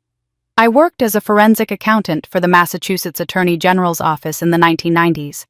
We attempted to reopen the Whitman Foundation case, $3 million stolen from a charitable trust, all trails going cold, in 1971. It was one of those frustrating situations where everyone involved knew a crime had occurred, but we couldn't gather enough evidence to prosecute anyone still living. Gerald Whitman's name appeared extensively in the files, but he was a minor at the time of the original embezzlement, only 16 years old, so charges were never pursued against him. "But his signature is on transfer documents," I said, thinking of the paper I'd found in the dress's hem. "Precisely," which raised questions about whether he was coerced or whether the signatures were outright forgeries. Ruth set down her tablet and looked at me directly. "May I see the dress, Mrs. Chen, and any documents you may have found within it?" I retrieved the dress from where I'd carefully laid it over the bathroom door to air out. The wine stain had dried to a dark maroon, even more dramatic in the morning light. Ruth examined it with the focused attention of an expert, running her fingers along the seams, studying the stitching patterns, pulling out a small magnifying glass to look more closely at the hem where I'd opened May's hidden pocket. "Extraordinary work," she murmured half to herself. "Your aunt wasn't just skilled, she was methodical. This modification was done decades after the original construction. You can see where the original hemstitching is slightly oxidized, the thread aged differently. But this hidden pocket uses period-appropriate thread, probably vintage stock she'd saved with modern knotting techniques. She wanted it to integrate seamlessly with the original garment, but she also wanted it to last. She was building something meant to survive for generations, if necessary." Ruth pulled out her phone and began photographing the dress from multiple angles, paying special attention to the decorative stitching along the bodice and sleeves. "The encoding is here," she said, tracing a pattern of silver thread that I'd always thought was merely decorative. "These aren't random embellishments, they're mathematical sequences. Your Aunt May didn't create this encoding that was the original designer L. Whitman, but May preserved it perfectly. She understood what she had." I showed Ruth the document I'd found, explaining exactly where it had been hidden and how I'd discovered it. She photographed it extensively, then sat back and looked at me with an expression that mixed professional satisfaction with something deeper, personal investment perhaps, or old wounds being reopened. "I tried to interview your aunt in 1998, Ruth said quietly, "as part of our investigation into the foundation. She refused to speak to me formally, said she was just a seamstress and knew nothing about financial crimes. But 3 days after I contacted her, I received an anonymous letter at my office. It was typed unsigned, but I always suspected it came from her. The letter said, 'The evidence still exists, sewn into truth that someone will wear one day. When the wine spills, look for silver thread.' I thought it was the rambling of someone paranoid or possibly mentally unwell. I filed it away and eventually forgot about it." She smiled sadly. "Your aunt was many things, Mrs. Chen, but she wasn't mentally unwell. She was patient, she was strategic, and she was waiting for exactly this moment." Ruth handed me her business card, plain white, with just her name and contact information. "Your aunt wasn't just a seamstress protecting evidence, Natalie. She was a witness to a crime. And I think you need to know what really happened to your mother." Ruth's words echoed in my mind long after she'd left to interview Vanessa separately. "What really happened to your mother?" My mother, Sarah, had died 8 years ago from what the doctors called heart failure, stress-induced and accelerated by years of financial worry and emotional exhaustion. At least, that's what I'd always believed. Now I was beginning to wonder if there were layers to her death. I'd never examined connections to this 50-year-old conspiracy that I'd been too grief-stricken to see. I was still processing this when my phone rang. Trevor's name appeared on the screen, and I almost didn't answer. But something in the persistence of his calling 3 times in a row made me pick up. "Natalie, I need to see you," he said without preamble. His voice was rough, slurred slightly at the edges. "I have something you need to see, something I should have shown you months ago, but I was a coward. I'm still a coward, but at least now I'm a coward who's done hiding." There was a pause, and I heard ice clinking in a glass. "I'm in the hotel bar. Please, give me 10 minutes. I found him at a corner table, the Rhapsody Project folder sitting in front of him next to what looked like his 3rd or 4th whiskey. He'd aged a decade overnight. His face was gray, his eyes bloodshot, his normally neat hair disheveled as if he'd been running his hands through it compulsively. When he saw me, he gestured to the folder with something like desperation. "I found this 2 years ago," he said as I sat down across from him. "I was looking through my father's study for estate planning documents after he had that health scare, and I came across it buried under years of old papers. I don't think he remembered it was even there. When I read it, I didn't understand half of what I was seeing, but I knew it was dangerous. I knew it connected to things my family had spent decades trying to forget." He pushed the folder toward me. "I've been living with this knowledge for 2 years, watching Elaine manipulate everyone around her, and I did nothing. I told myself I was protecting my father, protecting the family name, but really I was just protecting myself from having to choose a side. I opened the folder. Inside were dozens of documents, some typed on old letterhead, some handwritten, some official-looking foundation papers with signatures and seals. The first document was a letter dated January 1971, written in elegant cursive on personal stationery embossed with L.W. The designer's full name was Lillian Whitman. Trevor said, watching me read. My grandmother, Gerald's mother. She married Richard Whitman in 1954, and they had one son, my father. She was passionate about textiles, about art, about using beauty to communicate truth. She was also heavily involved in running the Whitman Foundation with her husband. I scanned the letter, which detailed Lillian's growing concerns about irregularities in the foundation's accounts. Her tone was measured but alarmed, noting that grant applications were being approved for organizations that didn't seem to exist, that funds were being transferred to accounts she couldn't trace. The letter was addressed to Richard Whitman, her husband essentially warning him that someone was stealing from their charity. The next several documents told a story that became increasingly desperate. Elaine Porter had married into the family in 1970. She was only 20 years old, beautiful and charming, and Richard's distant cousin through some complicated family connection. Lillian's letters showed her initial attempts to welcome Elaine, then growing suspicion, then outright alarm as she began documenting evidence of systematic embezzlement. The letter from February 1971 made my hands shake. Lillian wrote, "I've commissioned a dozen dresses as evidence. Each one contains coded ledger information in the stitching account numbers, transfer dates, amounts. The designer who's creating them doesn't know what the codes mean, only that I've specified exact patterns. If something happens to me, these dresses will speak truth when I no longer can. I've told May Gordon, my seamstress and friend, where they're hidden. She'll know what to do." "She knew she was in danger," I said quietly. "She died 6 weeks after writing that letter?" Trevor confirmed. "Car accident on a mountain road. Her vehicle went over a cliff. They said she lost control on a curve, but Lillian was a careful driver. My father was 16. He came home from school one day to find police at the house, his mother dead, and Elaine suddenly in charge of everything. Within a year, Elaine had married Richard and taken control of the foundation. The dresses disappeared. The investigation went nowhere. And Gerald spent the rest of his life knowing his mother had been murdered, but being unable to prove it." I continued reading through the file, and near the bottom I found a photograph.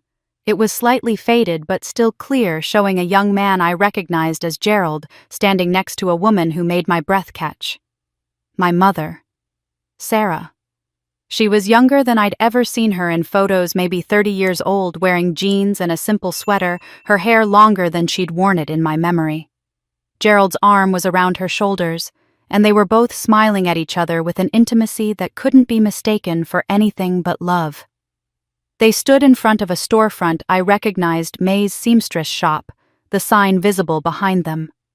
I turned the photograph over with trembling hands. May's distinctive handwriting read, "Gerald and Sarah, the day we decided. May 1986. May 1986. 9 months before I was born in February 1987. My father never told me directly," Trevor said, his voice barely above a whisper. "He's always been careful, always protective of secrets.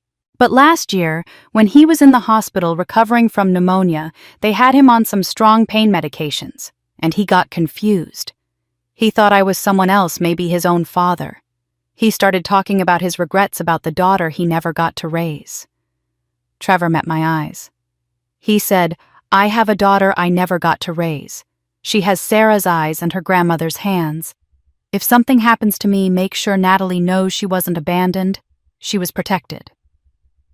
The bar seemed to tilt around me. I gripped the edge of the table, trying to steady myself against the weight of this revelation. Gerald was my father.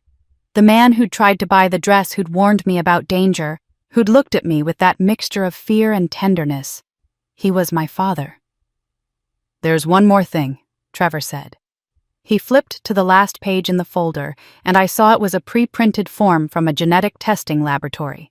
The header read Paternity Test Request Form, and below it in Gerald's handwriting was a note, "For when she's ready to know the truth. GW." The form was already signed by Gerald, dated 6 months ago, waiting only for my signature and a DNA sample to confirm what the photograph and his drugged confession had already revealed.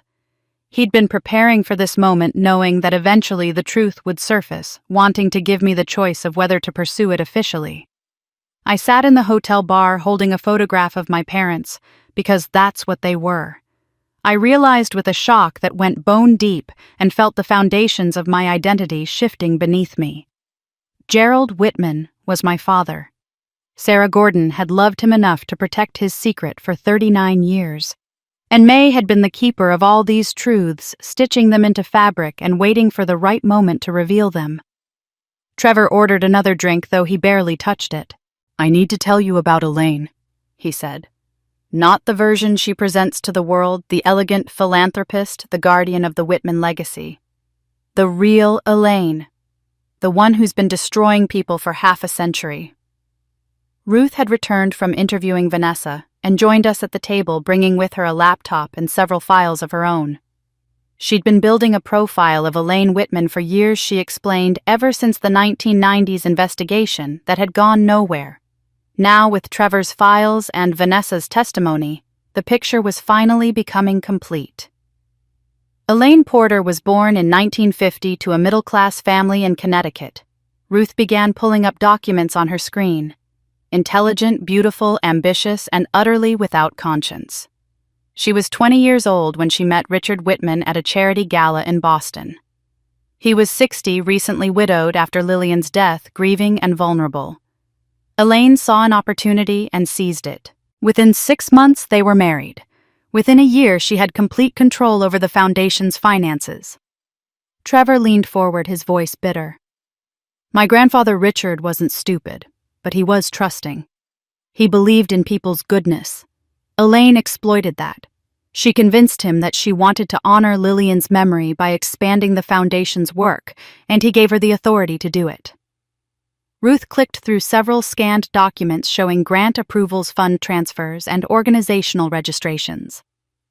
Elaine's method was sophisticated for the early 1970s, though it would be considered relatively simple by today's standards. She created legitimate-looking charitable organizations, scholarship funds, community centers, art preservation societies, all with compelling mission statements and proper paperwork. The foundation would approve grants to these organizations, transfer the money, and the organizations would submit reports showing appropriate use of funds. What the foundation didn't know was that Elaine controlled every single one of these organizations through shell companies and proxy board members. "She was stealing from a charity," I said, feeling sick, "from money meant to help people." "Educational scholarships that never reached students," Ruth confirmed. "Community programs that never actually operated. Over 50 years, we estimate she's stolen approximately $12 million. But here's what made her nearly impossible to catch. She replenished just enough money to avoid obvious gaps. She'd steal $1 million, then use $200,000 of it to fund a few legitimate grants, so the foundation looked active and successful. Auditors would review the books and see grants being awarded, programs being funded, all the paperwork in order. They never dug deep enough to discover that most of the organizations were phantoms. Trevor pulled out another section of the Rhapsody Project files, this one containing what looked like a dossier. But theft was only part of what Elaine did. Her true genius was in creating a web of control. She identified vulnerable people, people with secrets, people with debts, people with ambitions, and she bound them to her. She forced me to sign documents creating offshore accounts, and shell corporations, always telling me it was standard tax optimization for wealthy clients. Then she kept copies of everything with my signature, building a case against me that she could activate any time I disobeyed. She did the same thing with at least 30 other people over the years. Ruth added, her voice tight with professional frustration. Politicians who received campaign donations from her fake organizations. Journalists who were about to publish exposés about the foundation who suddenly faced career-ending scandals. Business rivals who experienced convenient IRS audits. Critics who had accidents or health crises right when they were about to go public. We could never prove any of it conclusively, but the pattern was undeniable. I thought about Vanessa, about the threats and promises that had turned my sister into a weapon against me. She finds what people want most and uses it to control them. Exactly, Ruth said. With Vanessa, it was debt relief and the promise of learning her father's identity. With Trevor, it was the threat of federal prosecution.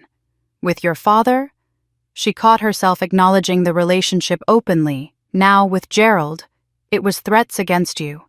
Elaine knew he had a daughter he'd never met, and she held that knowledge over him for decades.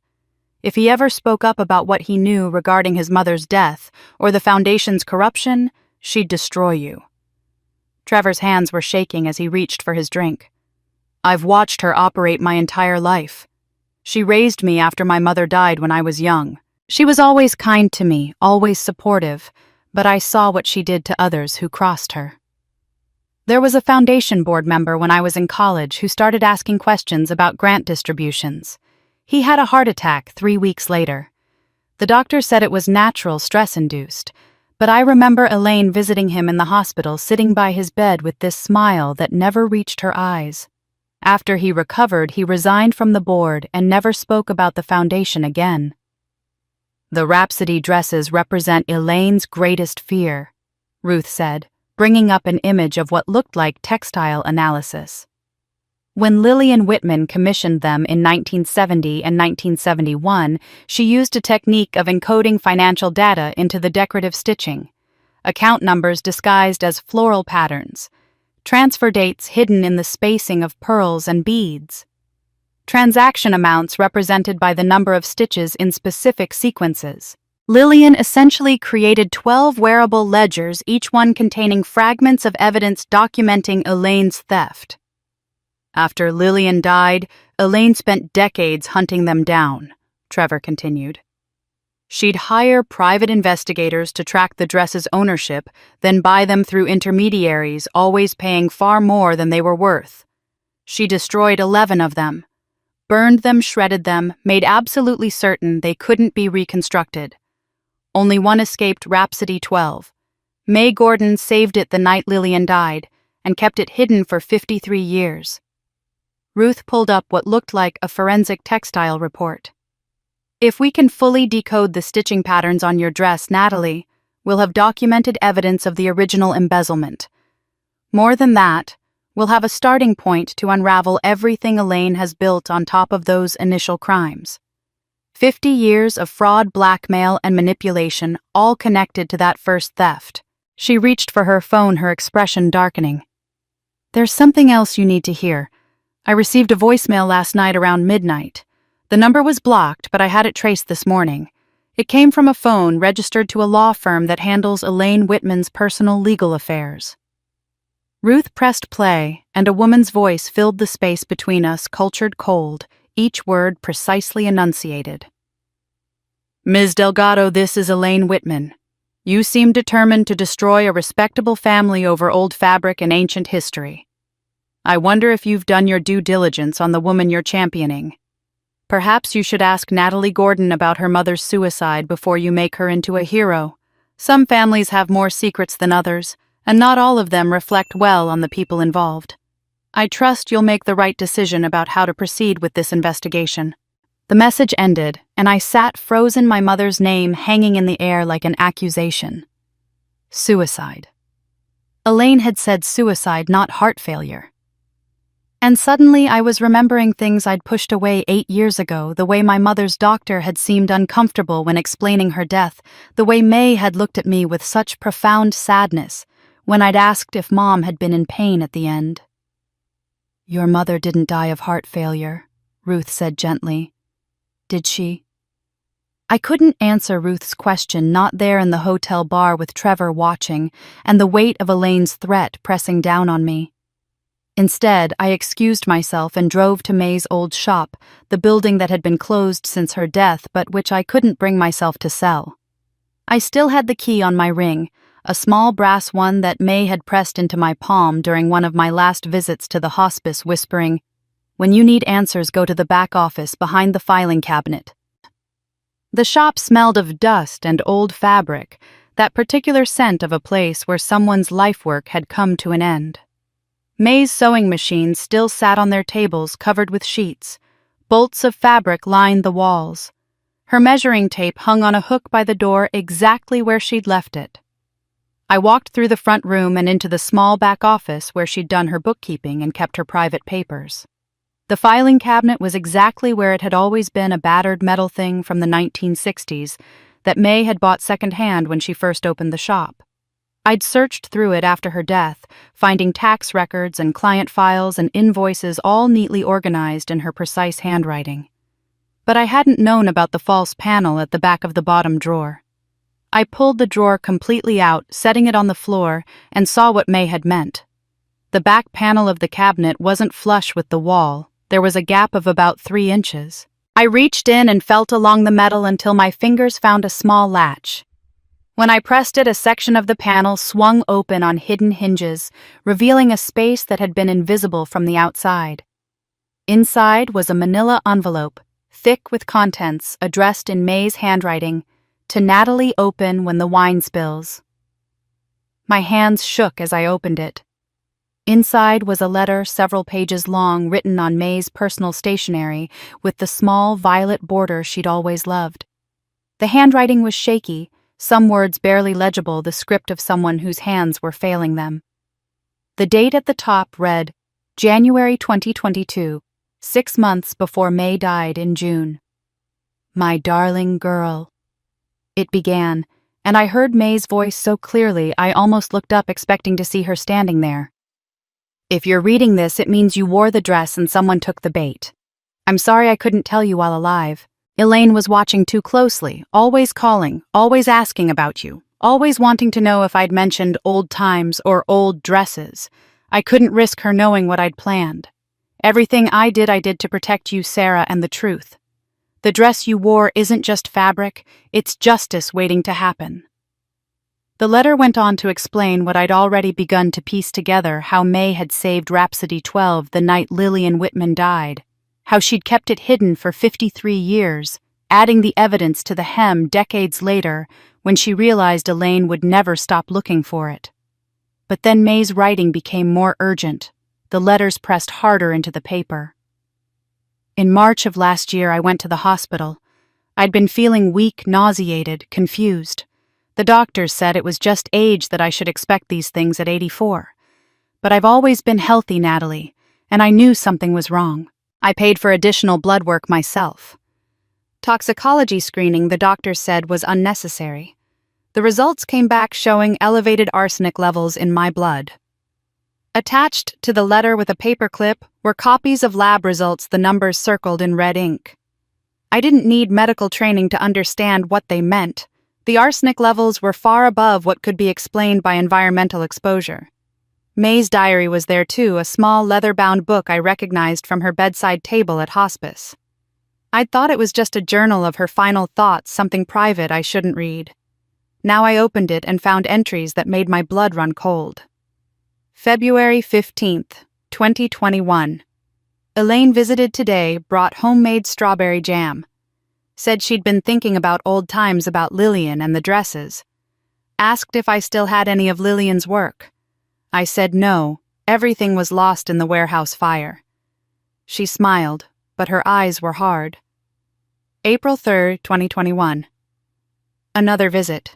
This time she brought baked goods and herbal tea, said it would help with my arthritis. I threw it away after she left. I'm not a fool. June 12th, 2021. Elaine called offering money for any textile artifacts from the 1970s. Started at $50,000, went up to $500,000. When I refused, her voice changed. "You're playing a dangerous game for an old woman living alone, May." September 30th, 2021. Went to the police with my medical records. Detective Morrison said there wasn't enough evidence to investigate. Could be environmental exposure, he said. Old houses have lead and arsenic in the walls. I told him I've lived in the same house for 40 years and never had this problem before. He patted my hand like I was senile. November 8th, 2021. I know I'm dying. I know Elaine is killing me slowly and I can't prove it. So I've decided to make my death mean something. I've updated my will. The dress goes to Natalie. The insurance policy is in place. The trap is set. If I can't get justice for myself, at least I can make sure she gets it for me. I had to stop reading because I couldn't see through my tears. May had known. She'd known Elaine was poisoning her, and she'd documented it, and when no one would help her, she'd turned herself into bait for a trap that would only spring after she was gone. The final page of May's letter was shorter, written in an even shakier hand, as if she'd added it later when the poison had progressed further. I'm gambling on human nature, darling. I know Elaine will eventually hear you have the dress. I know she'll panic and try to destroy it. I'm counting on her to make a mistake, and I'm counting on you to be smart enough to let her. Trust Ruth Delgado. I sent her that anonymous letter years ago, and she's been waiting for this moment just as I have. Trust Gerald when he finally tells you the truth about being your father. He spent 39 years trying to protect you from afar. And remember, your mother died thinking she was guilty of something, but the real guilt belongs to Elaine. At the very bottom of the page, added in pencil, as if it were an afterthought, May had written one final message. P.S. Elaine didn't just kill me, sweetheart. Ask Gerald what really happened to your mother in 2015 and why he never came to her funeral. I left May's shop with her letter and diary clutched against my chest, feeling the weight of 50 years of secrets pressing down on me. Ruth had texted while I was there asking to meet at a coffee shop near the hotel somewhere public but quiet, where we could talk without being overheard. I found her in a back corner booth, a worn accordion file sitting on the table beside her laptop, looking like she'd aged a decade since our meeting that morning. You found May's letter, she said when she saw my face. It wasn't a question. I slid into the booth across from her and placed the letter and diary on the table between us. She was murdered. Elaine poisoned her with arsenic over the course of more than a year, and when May tried to report it, the police dismissed her as a confused old woman. Ruth reached across and touched the diary gently as if it were something sacred. I know. May told me she was dying 6 months before it happened. She called me from a payphone, said she couldn't risk using her home phone or cell because Elaine might be monitoring them. We met at a rest stop halfway between here and Boston, and she told me everything about the poisoning, about the police refusing to investigate, about her plan to turn the dress into a trap. Ruth's voice was thick with emotion. I begged her to let me help her differently, to go to federal authorities, or to let me get her into protective custody, but she said no. She said, I'm 84 years old and dying anyway. Let my death accomplish something my life couldn't. I thought about May in those final months, knowing she was being slowly killed and choosing to use that knowledge as a weapon. How long have you known her? Ruth pulled the accordion file closer and opened it, revealing decades of accumulated papers organized with meticulous care. I first met May in 1998. I was a forensic accountant for the Massachusetts Attorney General's office, and I'd been assigned to review the Whitman Foundation case as part of a cold case initiative. The file was 27 years old at that point, and everyone involved assumed it would lead nowhere. But I'm stubborn, and I started making calls tracking down anyone who'd been connected to the foundation in the early 1970s. She pulled out a sheet of yellowed paper with phone numbers and names written in faded ink. May contacted me anonymously first, a letter mailed from 3 towns away. No return address, saying she had information about the embezzlement, but feared for her safety if she came forward officially. She gave me a phone number to call at a specific time from a specific payphone. It was like something from a spy novel, but when we finally met in person, I understood why she was so careful. Ruth showed me a photograph of May from 1998, younger, but still recognizably herself, standing in what looked like a parking lot beside Ruth, who appeared to be in her mid-30s. She told me she'd been the personal seamstress for the Whitman family in the early 1970s. She'd worked in their home, altered their clothes, created custom pieces for special occasions. She'd watched Lillian Whitman Gerald's mother grow increasingly desperate to document Elaine's theft. Lillian would come to May's shop and talk while May worked processing her fears out loud in a way she couldn't with her family. When Lillian died in that car accident, May was one of the first people to suspect it wasn't an accident at all. "Did May know Margaret Lane Whitman?" I asked, remembering the name from the documents the woman who'd supposedly died in the same accident. "May helped her escape," Ruth said quietly. The night of the accident, May received a phone call from someone she wouldn't name telling her to go to a specific location immediately. When she got there, she found a woman pulled from a burning car, injured but alive. May took her to a private doctor she trusted, and later helped arrange for the woman to leave the state with a new identity. May suspected it was Margaret, but she never confirmed it directly. She just knew that someone had tried to kill a woman who knew too much about the embezzlement. Ruth reached into the file and pulled out a small plastic case, the kind used for storing photographic negatives. Inside was a strip of microfilm, the images barely visible to the naked eye. In 1998, May gave me this as insurance. She'd photographed pages from several foundation ledgers before they were lost in an office fire in 1972. She'd done it at Lillian's request, sneaking into the foundation offices late at night with a camera. The ledgers showed systematic fund diversions totaling $2.8 million between January 1970 and March 1971. Every transaction had authorization signatures, but May witnessed at least 3 of those signatures being forged. She was in the office doing alterations on curtains when Elaine practiced Richard Whitman's signature over and over until she could replicate it perfectly. I stared at the microfilm case, understanding that I was looking at evidence May had risked her life to preserve. "You took this to your supervisors." "I did. I presented a comprehensive report documenting clear evidence of embezzlement, forgery, and potentially murder. I argued that the case should be reopened with full resources." Ruth's expression hardened. "I was told the case was too old, too politically sensitive. The Whitman family had connections to state senators, federal judges, major donors to both political parties. My supervisor literally said to me, 'Some rocks are better left unturned.' I was ordered to close the file and move on to other cases." "But you kept the evidence." "I kept everything May gave me. I made copies and stored them in multiple locations. And I made her a promise that someday when it was safe, when we had enough support and protection, we'd use this evidence to bring Elaine down." Ruth took a sip of her coffee, which had long since gone cold.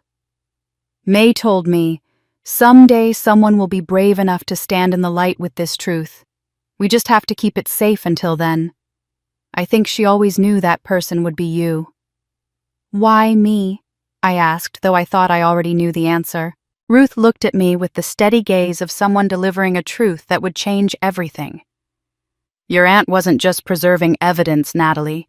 She was building a case across decades, waiting for the right moment and the right person. She chose you not because you're perfect or because you're fearless, but because you're Sarah and Gerald's daughter. You carry Lillian's blood through Gerald, and you carry Sarah's fierce loyalty to truth. May believed you'd be brave enough to see this through when others had failed." She told me then about May's final call 6 months before her death, when May said the plan was in motion and everything was ready. Ruth had visited May in hospice under a false name, posing as a distant cousin, and sat beside her bed while May whispered final instructions. "I will make sure your death means something," Ruth had promised. "I will make sure Elaine pays." Ruth reached into her jacket pocket and pulled out a second plastic case containing another strip of microfilm. "May told me to give you this only after you'd read her letter. She said it would prove how your mother died, and it would make you understand why Gerald abandoned you both." I held the plastic case containing the second microfilm strip, afraid to open it, afraid of what truths had been preserved in those tiny photographs for nearly 40 years. Ruth must have seen the fear in my face because she reached across the table and squeezed my hand. "The library has a microfilm reader in the archives section," she said gently. "We can go now, or we can wait until you're ready. But Natalie, whatever is on this film, May wanted you to know. She believed you deserved the truth about your mother."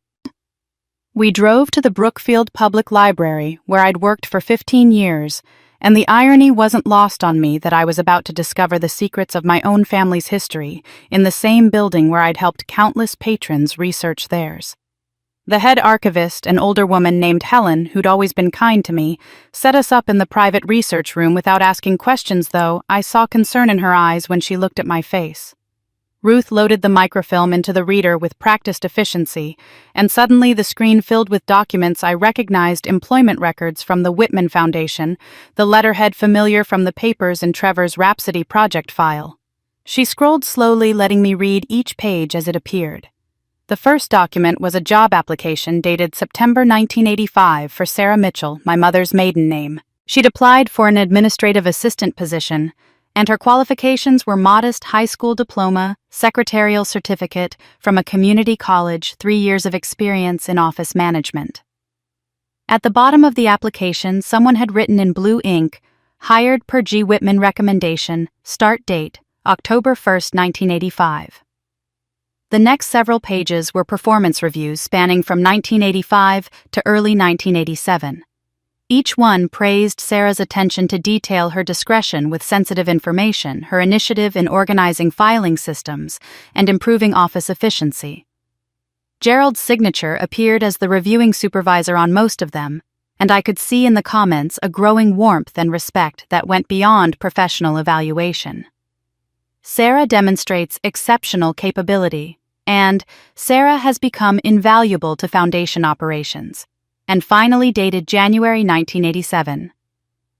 Sarah Mitchell is the most competent and trustworthy member of our administrative team. But then came a document that made my breath catch: a handwritten memo on Elaine Whitman's personal stationery dated March 15, 1987, addressed to the Foundation's Board of Directors. It has come to my attention that Sarah Mitchell has been accessing financial records outside the scope of her position. Upon investigation, I've discovered unauthorized copying of confidential documents and suspicious activity in grant approval files. Given the sensitive nature of our work and the potential for legal liability, I recommend immediate termination. This matter should be handled with utmost discretion to protect the Foundation's reputation. Attached to the memo was a resignation letter dated April 3, 1987, signed by my mother in handwriting I recognized from birthday cards and grocery lists. I hereby resign my position at the Whitman Foundation effective immediately. I understand that I am bound by confidentiality agreements signed upon my employment, and I acknowledge that any breach of these agreements will result in criminal prosecution for theft of proprietary information and conspiracy to commit fraud. At the bottom, someone had added a notation in what I now recognized as May's distinctive script: forced signature under duress. Sarah pregnant, unmarried, terrified. Gerald powerless to protect her. Ruth's voice was quiet as she explained what May had told her about this period. Your mother and Gerald fell in love in 1986. He was serving on the Foundation board while his father Richard was still alive, and he was also married to Linda Trevor's mother. It was an impossible situation, but May said they were genuinely devoted to each other. When Sarah became pregnant with you in the spring of 1986, Gerald wanted to leave everything: his marriage, his position on the board, even his inheritance. He was prepared to walk away from the Whitman family entirely to be with her. But Elaine found out, I said, already knowing how this story would end. Elaine always found out everything. She had people watching Gerald, watching anyone who got close to the family's secrets. When she discovered Sarah was pregnant, she went to Gerald with an ultimatum. Ruth scrolled to another document, this one a typed letter with no signature dated March 1987. We have copies of fraudulent transfer authorizations with Sarah Mitchell's signature. We have testimony from 3 witnesses who will swear they saw her accessing restricted files. If you don't end this relationship immediately and completely, I will ensure Sarah is prosecuted for embezzlement. She will go to prison for 20 years, and your illegitimate child will be placed in foster care. You will never see either of them again. I felt sick reading those words, imagining my mother pregnant and terrified, imagining Gerald forced to choose between protecting us and destroying us. The documents were forgeries, I said. Elaine manufactured evidence to frame my mother. May believed so and so do I. But in 1987, Sarah had no resources to fight someone like Elaine Whitman. No money for lawyers, no powerful connections, and she was carrying the child of a married man from a prominent family. If Elaine had pressed charges even with fabricated evidence, Sarah would have been destroyed. Ruth's expression was pained. May helped orchestrate Sarah's escape. She gave her money, helped her change her name from Mitchell to Gordon, found her a place to live 3 states away. And she made Gerald promise he would never contact Sarah directly, but that he would ensure you were both always protected financially.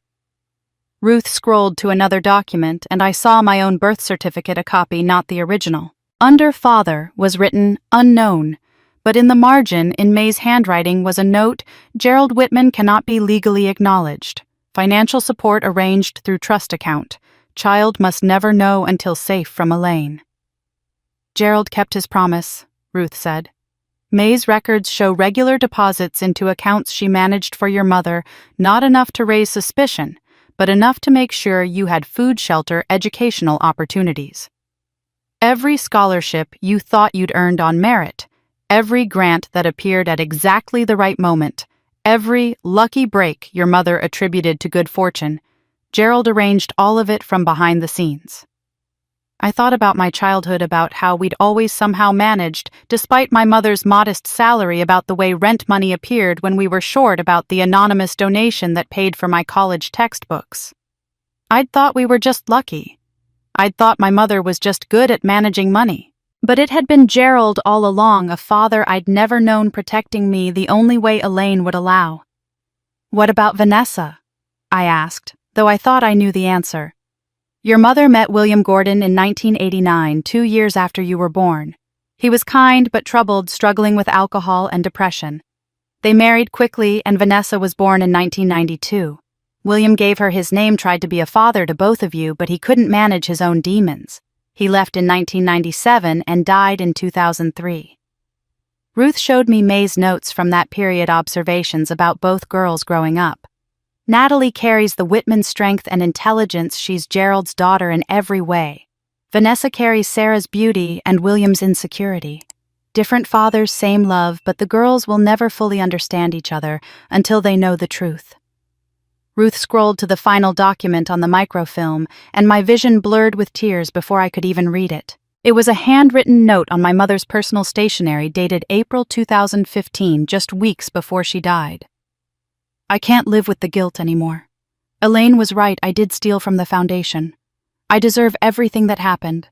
I was a thief and a liar, and I've spent 28 years running from what I did. My daughters deserve better than a mother who built their lives on stolen money and lies. Please tell Natalie and Vanessa I'm sorry. Tell them the truth about who I really was. I sat in the library archive room staring at my mother's suicide note, understanding with crushing clarity that Elaine had destroyed her even from beyond the grave. My mother had died believing she was a thief, believing she deserved the poverty and struggle of her life, believing her daughters had been raised on stolen money. Elaine had planted that lie so deeply that even 28 years later, it had driven my mother to take her own life. 3 days after Ruth's revelation, I received a certified letter. The return address showed only E. Whitman and a post office box in Boston. Inside was a single sheet of cream-colored stationery, heavy and expensive, with EW monogrammed at the top in elegant script. The handwriting was perfect, each letter formed with the precision of someone who'd learned penmanship in an era when such things mattered. Dear Natalie, it began, and I could hear the cold authority in every word. I understand you've been asking questions about events that occurred before you were born. I appreciate curiosity in young people, it speaks to an active mind. However, wisdom requires knowing when to stop asking questions that can only lead to pain. Your mother made poor choices in 1987, and she paid for them with a lifetime of guilt and shame. Her suicide in 2015 was tragic, but I'm afraid predictable. Some people simply cannot live with the weight of their own dishonesty. My hands shook as I continued reading. If you continue down this destructive path, I will be forced to release documentation proving that Sarah Gordon embezzled $340,000 from the Whitman Foundation between 1986 and 1987. I have transfer authorizations bearing her signature witness statements from Foundation employees and banking records that clearly show the theft. I've kept this information private out of respect for the dead, but I will not allow you to destroy a respected charitable organization based on the fantasies of a poisoned old seamstress and the delusions of a girl who never knew her real mother. The letter went on each sentence a carefully calibrated threat. I will also be forced to release evidence that your sister Vanessa has been complicit in insurance fraud deliberately damaging property for financial gain. And I'm afraid Trevor Whitman, despite being family, will face charges of criminal tax evasion for work he did on behalf of clients who sought to hide assets from federal authorities. Your entire family will be destroyed, Natalie. Your mother's memory will be tarnished. Your sister will go to prison. Trevor will lose his law license and his freedom, all because you couldn't leave well enough alone. But then came the offer. Alternatively, I'm prepared to purchase the damaged wedding dress from you for $3 million. A generous sum for a ruined garment, but I value family peace. Sell me the dress, sign a confidentiality agreement regarding any documents you may have found, and I will personally ensure that all pending legal matters disappear. Your sister's debts will be paid. Trevor's supposed crimes will be forgotten. Your mother's reputation will remain intact. You can move forward with your new marriage, your ordinary life, and forget about conspiracies that occurred before you were born. I trust you'll make the wise choice. Respectfully, E. Whitman. I read the letter 3 times, feeling the trap closing around me. Elaine had anticipated every move, prepared responses to every possible action. If I fought her, she'd destroy everyone I loved. If I capitulated, she'd win again as she'd been winning for 50 years. So I did something she didn't anticipate. I wrote the truth and made it public. That evening, I sat at my laptop and composed a long Facebook post. I didn't name Elaine or the Whitman Foundation or anyone specifically. Instead, I told a story about a wedding dress, about a sister who spilled wine under duress about a conspiracy 50 years old, and about an aunt who spent her final years being slowly poisoned while she documented evidence of crimes powerful people wanted buried. I wrote about women protecting each other across generations, about evidence hidden in plain sight, about the courage it takes to stand in the light when you've been told your entire life to stay in shadows. I ended with a question. How many of us carry secrets we were told to keep? How many of us protect people who hurt us because we're afraid of what they'll do if we speak? How many of us have been made to feel guilty for crimes we didn't commit? I hit post before I could second-guess myself, and within an hour, the responses started coming. Women I'd known from church, from the library, from my mother's old neighborhood, they shared the post and added their own stories. A woman whose small business had been destroyed by a powerful competitor who'd stolen her ideas. A teacher who'd been blackmailed into silence about abuse she'd witnessed. A nurse who'd reported financial irregularities at a hospital and lost her job. Dozens, then hundreds, then thousands of comments, each one a testimony to the ways powerful people silence those who threaten them. The Boston Globe called the next morning. A journalist named Miriam Chen had seen my post and wanted to know more about the Whitman Foundation, about May's death, about the dress, and what it represented. Within 48 hours, she'd published a feature article titled, "The Seamstress Who Stitched Justice: How One Woman's 50-Year Plan May Finally Expose Decades of Charity Fraud." The church community rallied. Older women who'd known May organized a gathering they called Truth and Testimony, inviting anyone who'd been silenced or threatened to come forward and share their stories publicly.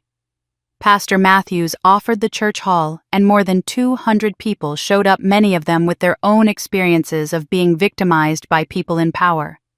Ruth called me that evening, her voice carrying a note of satisfaction I hadn't heard before. "This is exactly what we needed.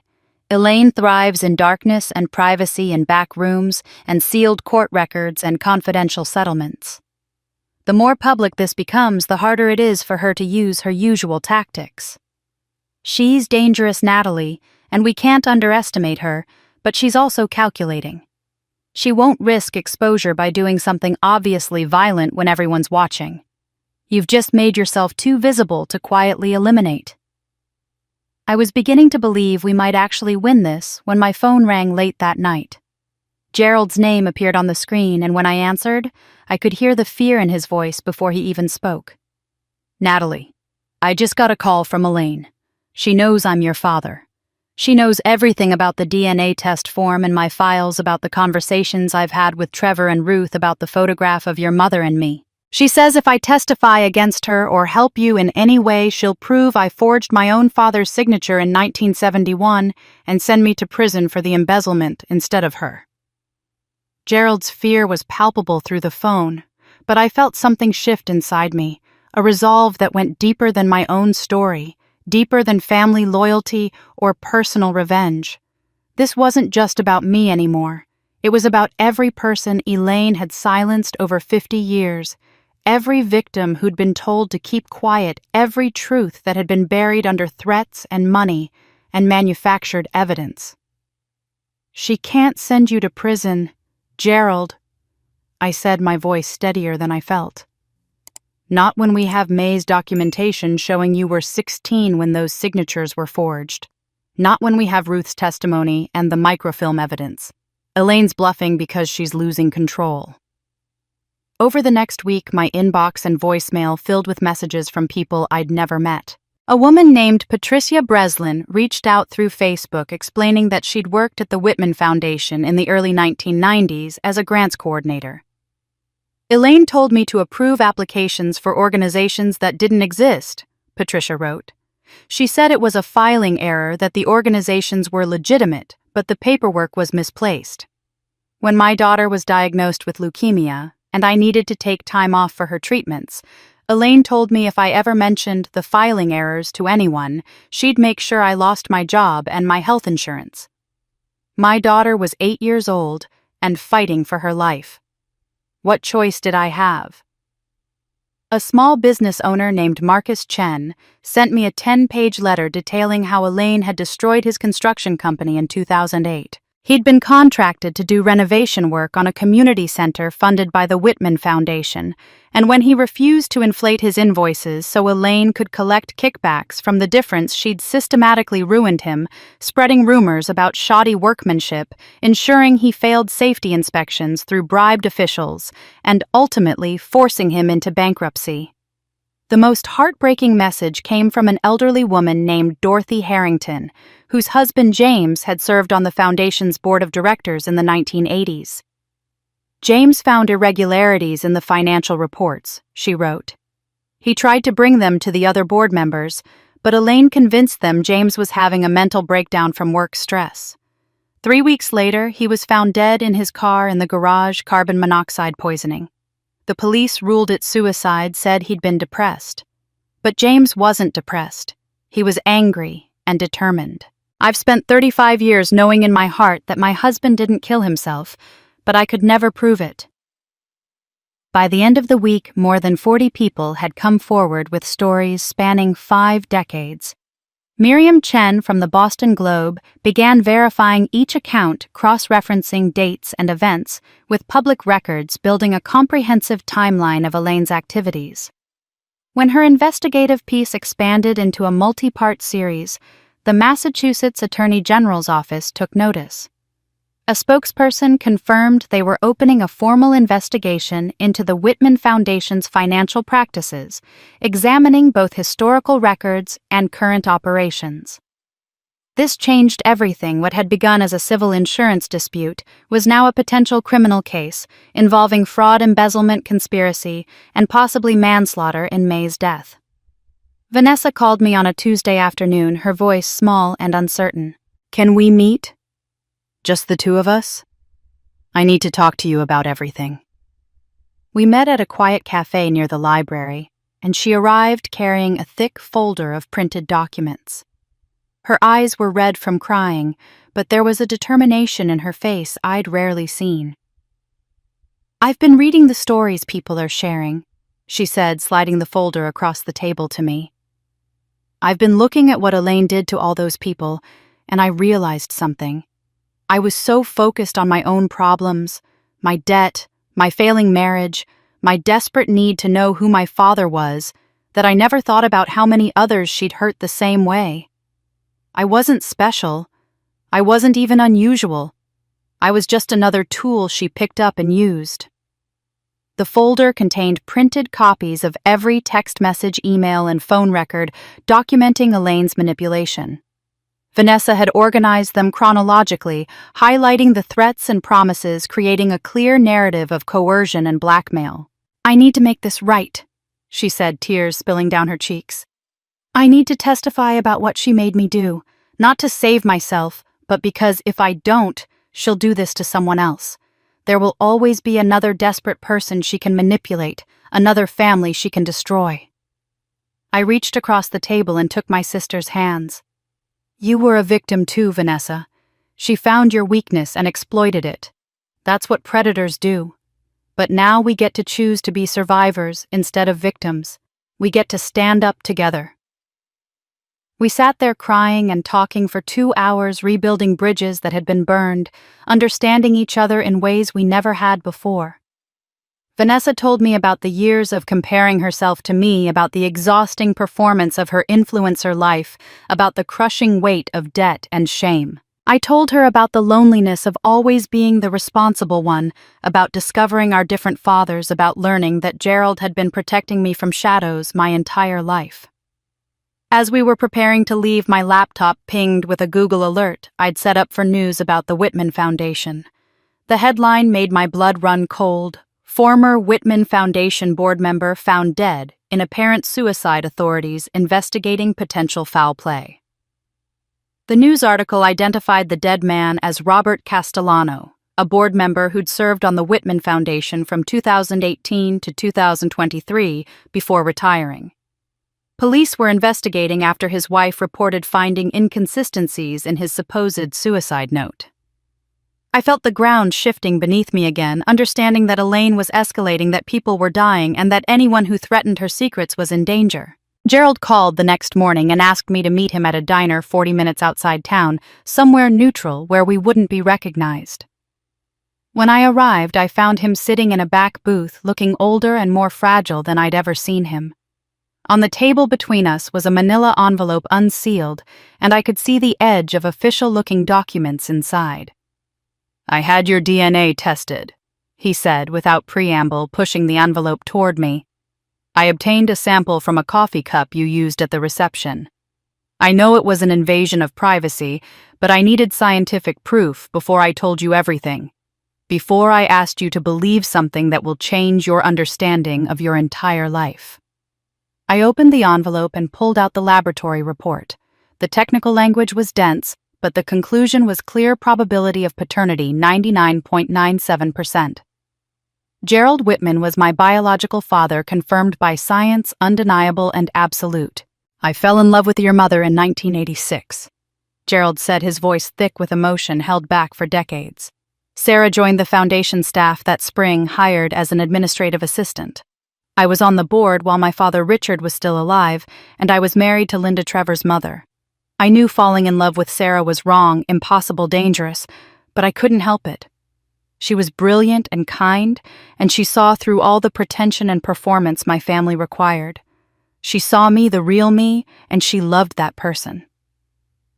He told me about stolen afternoons at May's shop, where Sarah would go for dress fittings, and he would meet her, about careful phone calls from payphones, about the impossible dream they shared of building a life together. When she told me she was pregnant in November 1986, I was terrified and overjoyed in equal measure. I wanted to leave everything: my marriage, my position at the foundation, even my inheritance. I was prepared to walk away from the Whitman name entirely to be with her and raise you. "But Elaine found out," I said. "Elaine always finds out.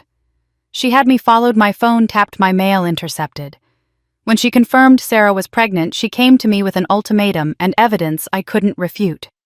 She showed me bank statements with Sarah's forged signatures authorizing transfers of foundation money to offshore accounts. She had fabricated emails discussing the theft, fake testimony from people she'd paid or blackmailed into lying. She told me if I didn't disappear from Sarah's life completely, she'd have Sarah arrested and prosecuted.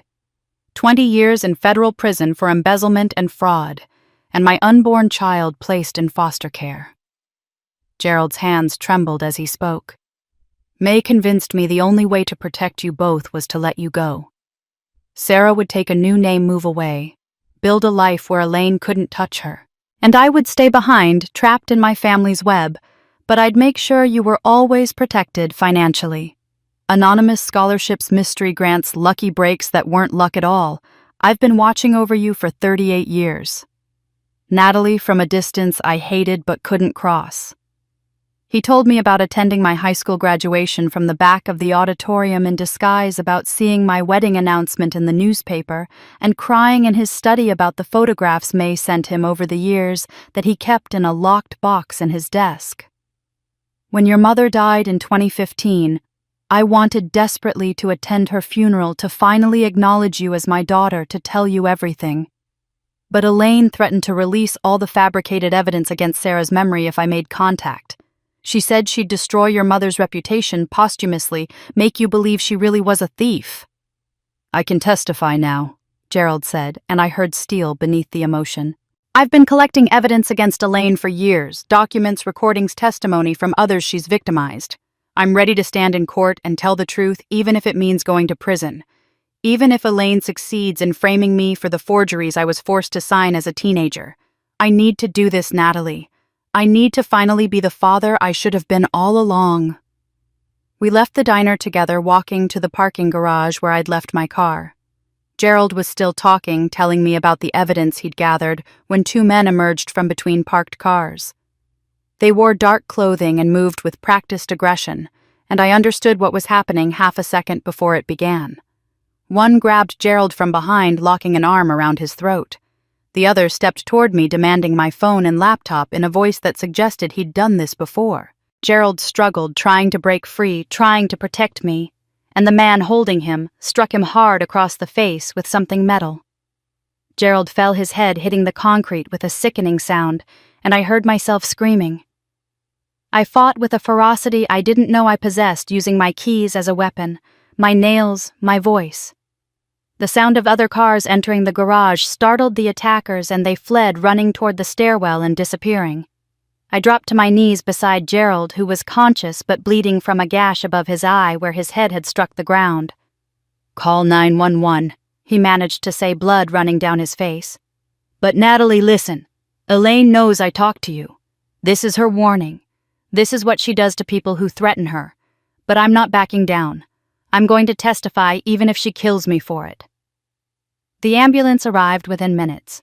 At the hospital, while doctors treated Gerald's concussion and stitched the wound on his head, my phone buzzed with an incoming message from an unknown number. I opened it and felt my stomach turn. The photo showed May in her hospice bed, taken during her final days, looking frail and barely conscious. Below the image was a message: "Your aunt's death was just practice.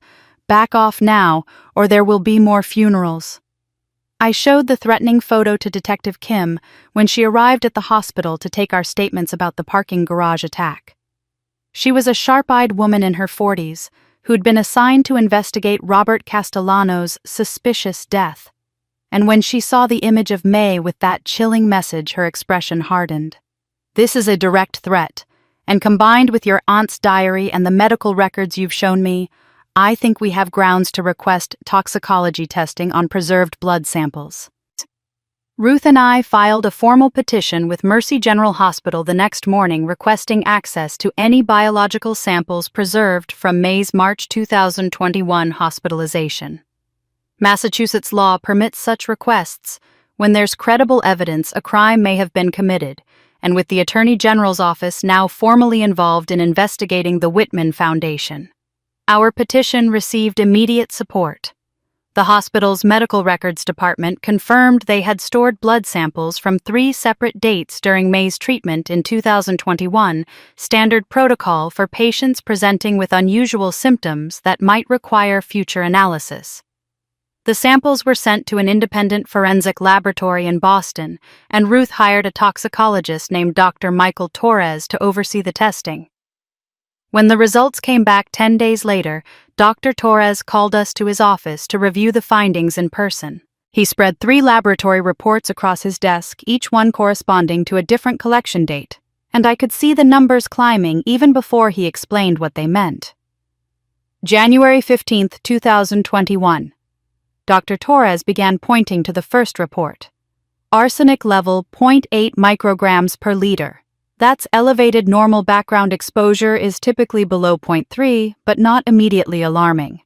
Could potentially be attributed to environmental factors or dietary sources, though it's on the high end of that explanation. He moved to the second report. June 23, 2021. Arsenic level 2.1 micrograms per liter. Now we're in concerning territory. This level indicates ongoing exposure from a source that's not environmental or dietary in the normal sense. He tapped the third report, and I saw the number that confirmed everything May had suspected, 4.3 mcg/L. November 8, 2021. Arsenic level 4.3 micrograms per liter. This is dangerously high and indicates chronic poisoning over an extended period. The progression across these 3 samples tells a clear story. Your aunt was being systematically poisoned with small repeated doses over approximately 18 months, maybe longer. Ruth pulled out May's diary and laid it beside the toxicology reports. Can you correlate the elevated levels with specific events or exposures? Dr. Torres spent the next hour reviewing May's meticulous documentation. She'd recorded every visitor, every gift received, every meal eaten, every symptom experienced. When we cross-referenced her entries with the blood sample dates, a pattern emerged that made my hands shake. Elaine Whitman had visited May's home 12 times between January 2020 and December 2021. Each visit was noted in May's diary with increasing suspicion. EW brought strawberry jam, threw it away after she left. EW brought tea and cookies, felt ill 3 hours later. EW insists I try her special blend of herbs for arthritis, disposed of it immediately. This is one of the clearest cases of deliberate poisoning I've encountered in 20 years of forensic toxicology, Dr. Torres stated for the official record. The perpetrator was patient calculating and counting on the victim's death being attributed to natural age-related decline. Arsenic poisoning in elderly patients often presents with symptoms that mimic common conditions: fatigue, confusion, weakness, nausea. Medical professionals who aren't specifically looking for toxins frequently miss it. Detective Kim took possession of Dr. Torres's report and May's diary along with all the documentation we'd compiled. 2 days later, she called to inform us that the district attorney's office was opening a homicide investigation into May Gordon's death. This changes everything, she explained when we met at the DA's office. What started as insurance fraud and historical embezzlement is now a murder case. We get more resources, more urgency, and more legal tools. Murder doesn't have a statute of limitations. I sat across from Detective Kim and the assistant district attorney, a serious woman named Jennifer Alvarez, and gave my statement. My aunt spent her last months being slowly poisoned by a woman she was trying to expose. She documented everything: her symptoms, her suspicions, her evidence. She knew she was dying, but instead of trying to save herself, she used her death as part of a plan to trap her killer. She turned herself into bait because she knew no one would listen to an old woman's accusations. But a murder investigation that would force people to look at the evidence she'd preserved. I won't let that sacrifice be meaningless. The investigation moved rapidly after that. Detective Kim interviewed everyone who'd had contact with May in her final years: neighbors, former clients, healthcare workers, delivery people. She obtained May's phone records and identified every call from Elaine Whitman. She requested security footage from the pharmacy where May filled prescriptions looking for anyone suspicious. She built a timeline that showed Elaine's escalating desperation as May refused to sell the dress or reveal its location. 3 weeks after the homicide investigation opened, Detective Kim called me to meet her at a coffee shop rather than the police station. When I arrived, I could see tension in her shoulders, the way she kept glancing at the door, as if worried about being followed. "We're building a warrant to search Elaine Whitman's home," she said quietly, leaning across the table. "We have probable cause based on the toxicology evidence, May's diary, and witness testimony. But here's the problem. Someone inside the police department has been feeding Elaine information. I don't know who, but I know it's happening because she's always one step ahead of us. We think she's been tipped off about the warrant. We think she's preparing to run." The knowledge that Elaine was preparing to flee filled me with a desperate urgency, but there was one more conversation I needed to have before the final confrontation. I called Vanessa and asked her to meet me at my apartment. And when she arrived, I could see she'd been crying again. Her eyes red and swollen, her usual polished appearance replaced by raw vulnerability. "I need to tell you something about our family," I said, gesturing for her to sit on the couch beside me. "About our parents. About why we're different." I told her everything Ruth had revealed about Gerald and our mother's love affair, about Elaine's ultimatum, and the manufactured evidence about May orchestrating Sarah's escape, and Gerald's 38 years of secret protection. I told her about the DNA test confirming Gerald as my biological father, and then I told her about William Gordon, the troubled man who'd married our mother in 1989 and given Vanessa his name before his demons drove him away. Vanessa listened in silence, her face cycling through shock pain, and finally a resignation that looked like old grief being acknowledged for the first time. When I finished, she sat quietly for a long moment before speaking. "So even in this, you're special. You're connected to this important wealthy family with all their history and drama and power, and I'm just nobody's daughter. The child of a man so broken he couldn't even stay around to watch me grow up." I took both her hands in mine, holding them firmly when she tried to pull away. "Listen to me, Vanessa. We're sisters because Mom loved us both with everything she had. We're sisters because we grew up in the same tiny apartment, splitting the last bowl of cereal and sharing a bedroom and protecting each other from bullies at school. We're sisters because we choose each other. Blood doesn't make family love, and loyalty do. And right now you're showing more loyalty than any blood relative ever has. You came forward with evidence that could send you to prison. You've been honest about your mistakes when you could have run away. That's who you are. Not William Gordon's insecure daughter, but Sarah Gordon's brave one." Vanessa broke down, then crying against my shoulder the way she used to when we were children, and the world felt too big and frightening. When she finally pulled away, wiping her face with her sleeve, there was something different in her expression, a kind of determined clarity I'd never seen before. "I need to do something," she said. "Something public. Something that makes it impossible for Elaine to intimidate me into silence ever again." She pulled out her phone and opened her social media accounts where her carefully curated life as a lifestyle influencer had been frozen since the wedding. "I have 180,000 followers. People who think they know me because they see my posts about fashion and travel and the perfect life I pretended to have. It's time they knew the truth." Over the next 2 hours, Vanessa recorded a 20-minute video confession. She set up her phone on a tripod in my living room, fixed her hair and makeup one last time out of habit, and then spoke directly to the camera with an honesty that was almost painful to witness. She admitted to deliberately spilling wine on my dress, explained exactly how Elaine Whitman had manipulated her through threats against Trevor and promises about her father's identity, and showed screenshots of the threatening texts that had controlled her for weeks.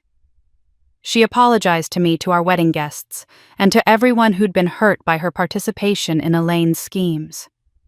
"I thought I was protecting my family by obeying someone powerful," she said, her voice steady despite the tears on her cheeks. "Instead, I was helping a criminal silence the truth. I was letting myself be used as a weapon against people I loved. I'm done being afraid of what Elaine Whitman might do to me. I'm ready to testify about everything she made me do, no matter what it costs me. And if there are others out there who've been manipulated the same way, if there are people reading this who know what it's like to be threatened and controlled and forced to hurt someone because you were too scared to refuse, I want you to know you're not alone. We can stand together." She posted the video to her Instagram, Facebook, and TikTok accounts with the caption, the truth about my sister's wedding and about the woman who's been destroying lives for 50 years. And the hashtag, Stitched in Truth. Within an hour, the video had 10,000 views. Within 6 hours, it had passed 100,000. By the next morning, it had been viewed over 2 million times. The comment section exploded with responses. Thousands of women shared their own stories of being manipulated, threatened, or silenced by powerful people. But more significantly, several women came forward with specific claims about Elaine Whitman. A former employee at a cosmetics company described being paid to sabotage a rival's product launch by planting false reports about contamination. A paralegal admitted to planting fabricated evidence in a divorce case at Elaine's instruction. A nurse confessed to providing false testimony in a malpractice lawsuit coerced by threats against her nursing license. The collective portrait that emerged was devastating Elaine Whitman as a serial manipulator who'd spent decades finding vulnerable people and weaponizing them against her enemies, always keeping her own hands clean, always maintaining plausible deniability.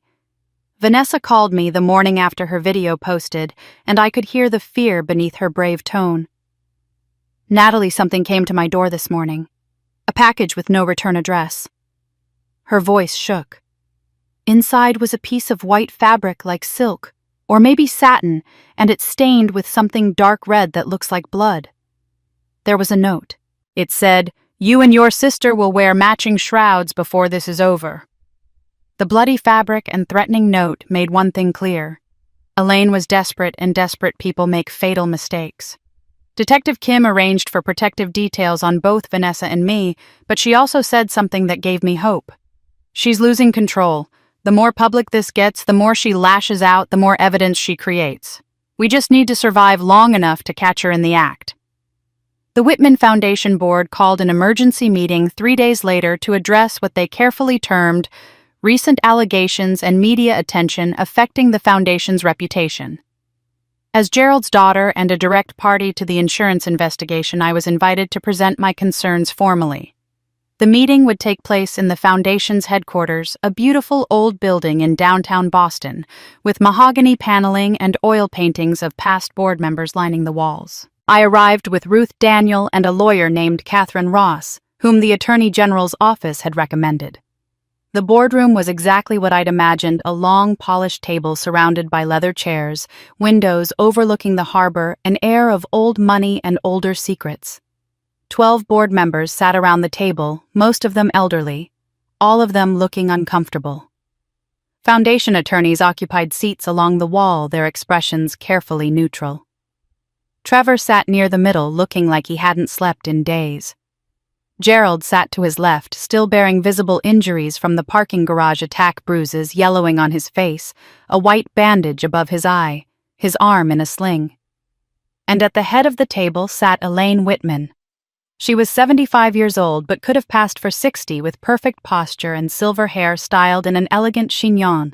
She wore a navy suit that probably cost more than I made in 3 months, and when she looked at me, her eyes were cold and assessing, showing no fear whatsoever. She'd been destroying people for 50 years. What was one more young woman with delusions of justice? Ms. Gordon. She said, her voice carrying the cultured tones of someone who'd never had to raise it to be heard. "I appreciate you accepting our invitation to address these unfortunate allegations. Before we begin, I want to assure everyone in this room that the Whitman Foundation has operated with integrity for over 70 years. What we're witnessing is an unfortunate family dispute being exploited by an attention-seeking young woman with a vendetta. The documents she claims to have are forgeries. The accusations of poisoning are paranoid delusions. The current investigation is a waste of taxpayer resources that will ultimately vindicate this foundation completely." Ruth stood and connected her laptop to the projector. "Let's present the evidence and let the board decide." For the next 40 minutes, we methodically destroyed Elaine's defenses. Ruth displayed the 1971 embezzlement document found in my dress's hem, along with the forensic analysis confirming the paper ink and signatures were authentic to that period. She showed the microfilm of Foundation ledgers documenting systematic fraud totaling $2.8 million. She presented May's medical records and toxicology reports with Dr. Torres's testimony that the arsenic poisoning was deliberate and sustained. We played excerpts from Vanessa's video confession and showed the threatening text messages Elaine had sent. Ruth presented written testimony from 43 additional victims, each one documenting manipulation threats or financial crimes committed by or at the direction of Elaine Whitman. The final piece was a financial analysis conducted by forensic accountants at the Attorney General's office. Over 50 years, approximately $12 million had been diverted from the foundation through shell companies' fake grants and offshore accounts. The money had been used to purchase real estate in Elaine's name fund, her lifestyle, and pay off people she wanted to control. When Ruth finished, the room was silent. Several board members looked physically ill. The foundation attorneys were frantically taking notes, already calculating liability and damage control. Elaine sat perfectly still, her expression unchanged, as if she were listening to a weather report rather than a comprehensive indictment of her life's work. Then Gerald stood. He moved slowly, pain visible in every gesture, but he stood and looked directly at Elaine as he spoke. Elaine Whitman has controlled this family through fear for 53 years. She killed my mother in 1971 to cover her initial crimes. I know this because my mother told me she was afraid. Told me Elaine had threatened her, and 3 days later she was dead. Elaine forced me to abandon the woman I loved and the daughter I desperately wanted to raise by threatening to frame Sarah for embezzlement and put my unborn child in foster care. She systematically stole from a charity meant to help vulnerable people, students who needed scholarships, communities that needed support, families that needed hope. She murdered May Gordon with poison when May refused to surrender the evidence sewn into that dress. And 3 days ago, she hired people to assault me in a parking garage when I decided to tell the truth. Gerald's voice broke, but he continued. I signed documents she told me to sign when I was 16 years old, too young to understand what I was doing, too frightened to refuse. I've been her prisoner ever since. But today, I choose my daughter over my fear. Today, I choose truth over survival, and I'm prepared to testify to all of this in any court in this country. Elaine remained eerily calm throughout Gerald's testimony. When he finished and sat down heavily, she stood gracefully, smoothed her suit jacket, and smiled. The smile didn't reach her eyes, and there was something in it that made my skin crawl, not fear or anger, but a kind of cold amusement. How theatrical, she said, her voice still perfectly controlled. Gerald always did have a flair for drama. Unfortunately, none of you will live to see any charges filed. She picked up her purse, nodded to the board members as if she'd just concluded a routine meeting, and walked calmly toward the door. The foundation attorneys scrambled to their feet, one of them pulling out his phone to call the police, another shouting for Elaine to stop, but she simply opened the door and disappeared into the hallway beyond. Security rushed into the boardroom within minutes of Elaine's departure, but she'd already left the building. Detective Kim arrived 20 minutes later, furious that Elaine had walked out of what should have been a controlled environment, but she assured us that officers were searching for her, and that she wouldn't get far. I wanted to believe her, but I'd watched Elaine operate for weeks now, and I knew she was always several moves ahead. 24 hours later, the news broke. A housekeeper had found Elaine Whitman dead in her suite at the Fairmont Copley Plaza, an apparent suicide. The police held a brief press conference confirming they'd found sleeping pills and a handwritten note expressing remorse for unspecified actions. Vanessa called me sobbing, conflicted between relief and guilt. Trevor sounded hollow when he phoned to say he didn't know how to feel. Gerald's reaction was the most complicated I could hear in his voice, that he was both relieved his tormentor was gone and haunted that she'd escaped justice. Then my phone buzzed with a text from Ruth. Don't believe it. Check your phone in 10 minutes. When I called her exactly 10 minutes later, Ruth's voice carried a satisfaction I'd never heard before. This is exactly what we expected. Elaine is too narcissistic and too calculating to actually kill herself. We've been planning this endgame with the FBI for the past week, and she's doing exactly what we knew she would. Ruth explained that for the past 10 days, since the toxicology evidence had proven May's murder, the FBI had been monitoring Elaine under a sealed federal warrant. They'd tracked her communications, her financial transactions, her movements, and they'd discovered something remarkable. Elaine had been preparing an escape plan for years, probably decades. She had a complete alternate identity as Helen Price, supposedly a Canadian citizen with a passport, driver's license, and full documentation. She had offshore accounts in Switzerland containing over $8 million. She'd purchased a villa in Geneva under a shell corporation, and she had airline tickets for a route carefully designed to avoid extradition treaties. FBI Special Agent Marcus Torres made a strategic decision, Ruth said. Rather than arrest her at the board meeting and let her hire expensive lawyers who'd dragged this through courts for years, he decided to let her fake her death and attempt to flee. The staged suicide, the flight to avoid prosecution, it provides overwhelming evidence of consciousness of guilt. No defense attorney can explain that away. Ruth and Natalie had been brought into the plan 3 days ago, sworn to secrecy, and asked to proceed with the board meeting presentation as if they didn't know what was coming next. "We needed Elaine to feel cornered," Ruth explained. "We needed her desperate enough to activate her escape plan." At 7 o'clock that evening, I stood near the security checkpoint at JFK International Airport's Terminal 4, positioned where I could see but not be immediately visible. Ruth stood beside me, and Special Agent Torres was nearby, speaking quietly into a radio. We watched Elaine approach the Swiss Air check-in counter, and I almost didn't recognize her. She'd dyed her hair a dark brown, wore plain reading glasses, and dressed in unremarkable travel clothes, jeans, a simple sweater, running shoes. She looked like any middle-aged tourist heading home after a vacation. She handed her passport to the ticket agent, and I saw the name on her boarding pass, Helen Price, first class to Zurich, departing at 9:30. The agent processed her ticket, handed back her passport, and that's when federal agents emerged from every direction. At least a dozen of them, moving with coordinated precision, surrounding Elaine so completely that escape was impossible. Special Agent Torres stepped forward, his voice carrying authority that silenced the entire check-in area. "Elaine Porter Whitman, you're under arrest for murder, conspiracy to commit fraud, embezzlement, witness tampering, and flight to avoid prosecution." Elaine's carefully maintained composure shattered. Her head whipped around, looking for exit routes that didn't exist, for help that wouldn't come.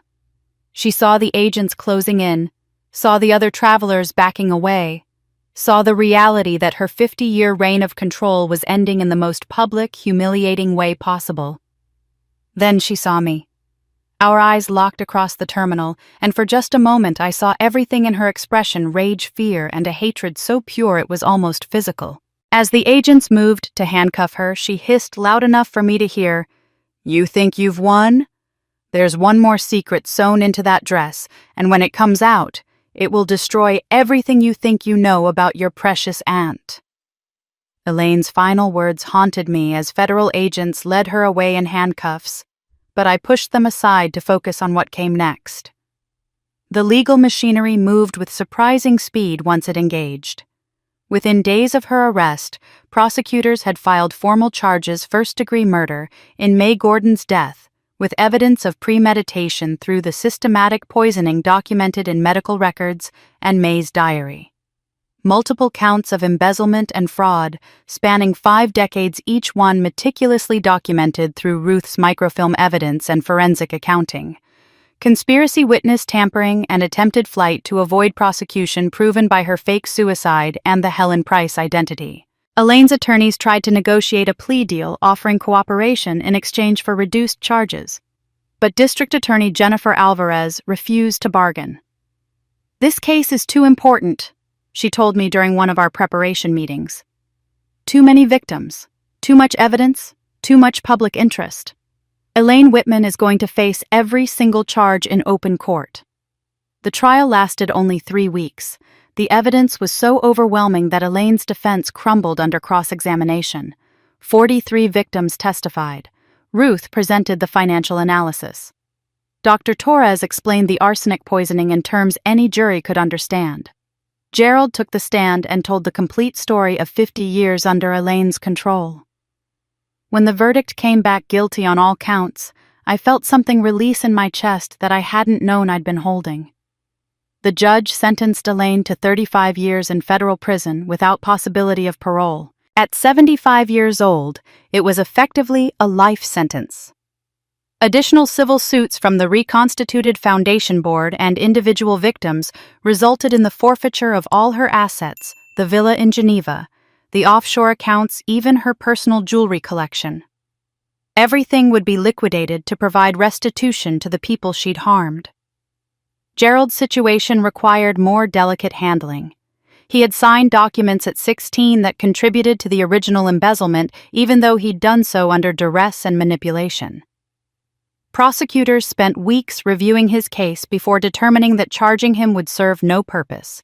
He'd been a minor under coercion and had lived as a victim of ongoing blackmail for 50 years.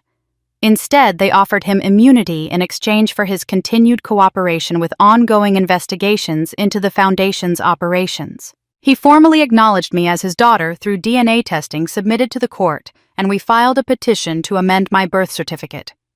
The judge approved adding Gerald's name to the document while keeping Gordon as my surname, a compromise that honored both my biological father and the mother who'd raised me. Gerald also established the May Gordon Memorial Foundation, funding it with $5 million of his own money. The foundation's mission was to support women over 50 who were returning to the workforce or starting new careers after life disruptions, exactly the kind of practical, meaningful help May would have appreciated. Vanessa closed all her lifestyle influencer accounts the week after Elaine's sentencing. She told me she couldn't look at those carefully curated photos of a perfect life that had never existed, couldn't pretend anymore that success meant having strangers admire your aesthetic. Instead, she started a new platform focused on authentic storytelling about manipulation, debt, and recovery. Her first post was titled, "How I Let Someone Turn Me Into a Weapon Against My Sister," and it received 500,000 views in the first day. The audience she attracted was smaller but more engaged women who'd experienced similar manipulation, who understood the psychology of coercion, who were trying to rebuild their lives after escaping controlling relationships. She and Trevor started couples therapy, working through the trauma of realizing they'd been controlled and manipulated for years of their marriage. Trevor had to confront his own passivity, his willingness to look away from things he knew were wrong because confrontation frightened him. It was painful work, but I could see them both changing, becoming more honest with each other and themselves.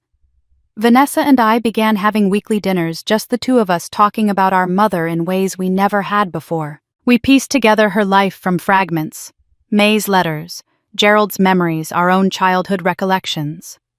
We realized how much Sarah had sacrificed, how much she'd carried alone, how much strength it had taken to build a life from nothing after Elaine had destroyed everything she'd known. "I spent my whole life feeling like I was in your shadow," Vanessa told me one evening over takeout Chinese food in my apartment.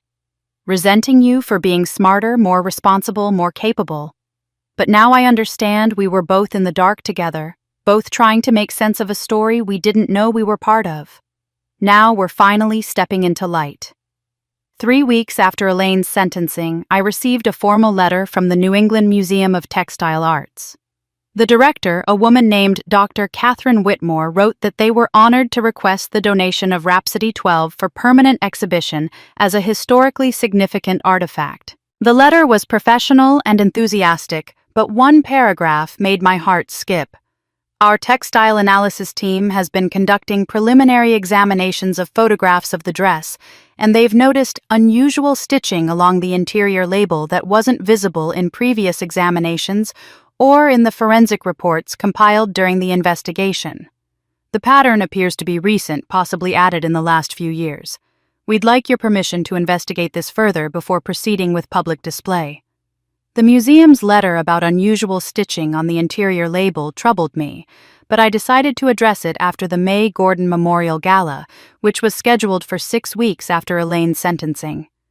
Gerald had worked with the museum to organize the event, and it had grown beyond anything I'd imagined. Over 300 people confirmed attendance, requiring the museum to open their entire textile wing for the evening. The Rhapsody. 12 dress hung in a climate-controlled glass case at the center of the exhibit, dramatically lit, so the ivory silk seemed to glow. The wine stain was still visible across the bodice, but the museum had chosen not to restore it. The damage is part of the story, Dr. Whitmore explained. It represents the moment truth was activated, the moment this dress transformed from hidden evidence into public testimony. The exhibit surrounding the dress told May's story through photographs, documents, and recorded testimony. Visitors could read excerpts from May's diary, see the toxicology reports that proved her murder view, the 1971 embezzlement documents that had been hidden in the hem, and listen to audio recordings of the 43 victims who'd testified against Elaine. The museum had also created an interactive element, a digital archive where visitors could submit their own stories of speaking truth to power, creating a living collection of courage that would grow over time. I gave a speech that evening to the assembled guests standing near the dress that had changed everything. My Aunt May was a seamstress who worked in a small shop most people walked past without noticing. She didn't have wealth or power or influence in the traditional sense. What she had was patient skill and an absolute commitment to truth. She spent over 50 years protecting evidence that powerful people wanted destroyed. She endured threats, intimidation, and ultimately murder, but she never wavered. She turned herself into bait for a trap that would only spring after her death because she believed that justice was worth her life. This dress represents more than beautiful craftsmanship or historical significance. It represents what happens when women protect and believe each other across generations, when we refuse to let truth be buried no matter how powerful the people trying to bury it. The exhibit became the museum's most visited ever, with women traveling from across the country to see the dress and add their own stories to the growing archive. Many of them were older women who'd spent decades carrying secrets they'd been told to keep, and May's courage gave them permission to finally speak. As the gala wound down near 10 o'clock, I stood near the dress watching the last guests filter out feeling exhausted but satisfied. That's when I noticed an elderly woman approaching slowly, leaning heavily on an elegant wooden cane. She was perhaps 88 or 90 years old, dressed in simple but expensive clothing, a dove-gray suit that spoke of old money and good taste. She stood before the glass case for a long time, tears streaming down her weathered face, one hand pressed against her chest as if her heart hurt. I approached quietly, not wanting to intrude on what felt like a private moment of grief or memory. But she must have sensed my presence because she turned to me with eyes that were still sharp despite her age. "I wore this dress first, you know," she said, her voice cultured and steady despite the tears. 54 years ago at the gala where everything began. I stood in front of 500 people wearing this exact dress, trying to smile, while knowing that the woman who'd commissioned it was stealing from the charity we were supposed to be celebrating. She reached out as if she wanted to touch the glass, then pulled her hand back. "My name is Margaret Lane Whitman, and I've been waiting a very long time to see this dress again, and to meet the young woman brave enough to finish what I started." I stared at her, my mind racing through everything I knew about the 1971 scandal. Margaret Lane Whitman, the woman who supposedly died in a car accident, the woman May had helped escape, the woman whose disappearance had ended the original investigation. She was alive. She'd been alive this whole time.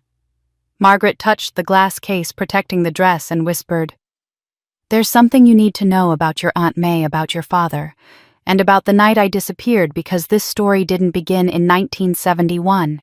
It began in 1970 with a second dress that May never finished." I gestured for Margaret to sit on a bench near the exhibit, my legs suddenly unsteady. The museum had closed for the evening, but Dr. Whitmore discreetly ensured we had privacy, stationing herself at a distance, where she could provide security but not eavesdrop. Margaret settled onto the bench with the careful movements of someone whose body had endured decades, but whose mind remained sharp. "I was Richard Whitman's first wife," she began, her voice carrying the weight of a story held silent for 54 years. "Gerald's mother. In 1970, I was 34 years old, a board member of the Whitman Foundation, and deeply involved in our charitable work. I commissioned my husband's cousin, Lillian Whitman, to design the Rhapsody collection for our annual gala, 12 dresses, each one a work of art. Lillian was talented but troubled, struggling with her own suspicions about financial irregularities at the foundation. Margaret's hands trembled slightly as she continued. Richard had recently married again after being widowed Elaine Porter, this beautiful 20-year-old woman who seemed devoted to charitable work. I tried to welcome her to help her understand the Foundation's mission. But during the planning for the gala, I discovered inconsistencies in the grant applications. Organizations that didn't exist. Transfer authorizations with signatures that looked like Richard's but weren't quite right. I started investigating quietly, and what I found terrified me. She described confronting Elaine in February 1971, showing her the evidence, offering her a chance to return the money and resign quietly. Elaine looked at me with eyes that held no warmth, no remorse, nothing human. She said, "I've worked too hard to get into this family. If you expose me, I'll kill you and make it look like an accident, and then I'll make sure your son goes to prison for the theft instead." I didn't believe her at first. How could someone so young be so calculating, so evil? Margaret went to the police, but they dismissed her concerns.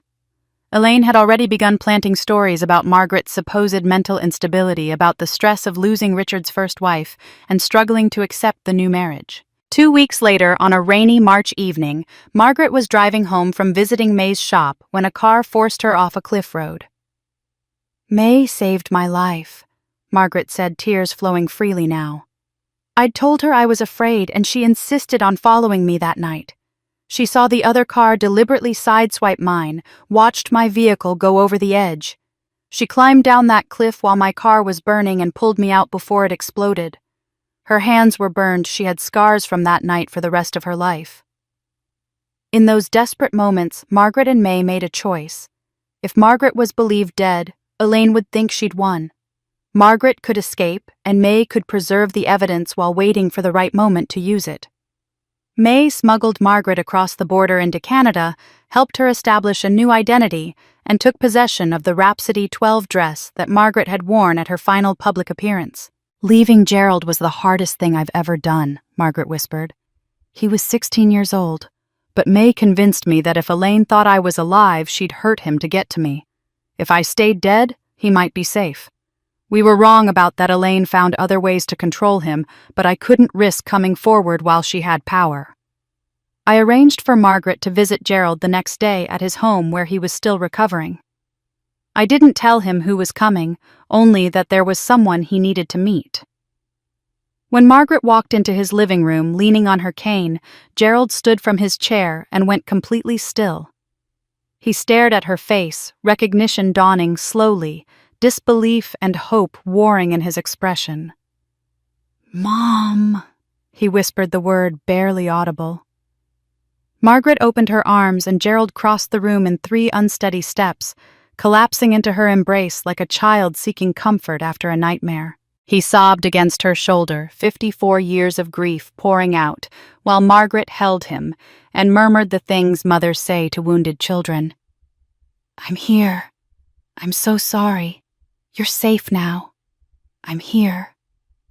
I stood by the window with tears streaming down my face, watching my father, a 70-year-old man who'd lived most of his life believing his mother was dead, being held by the woman who'd sacrificed everything to protect him.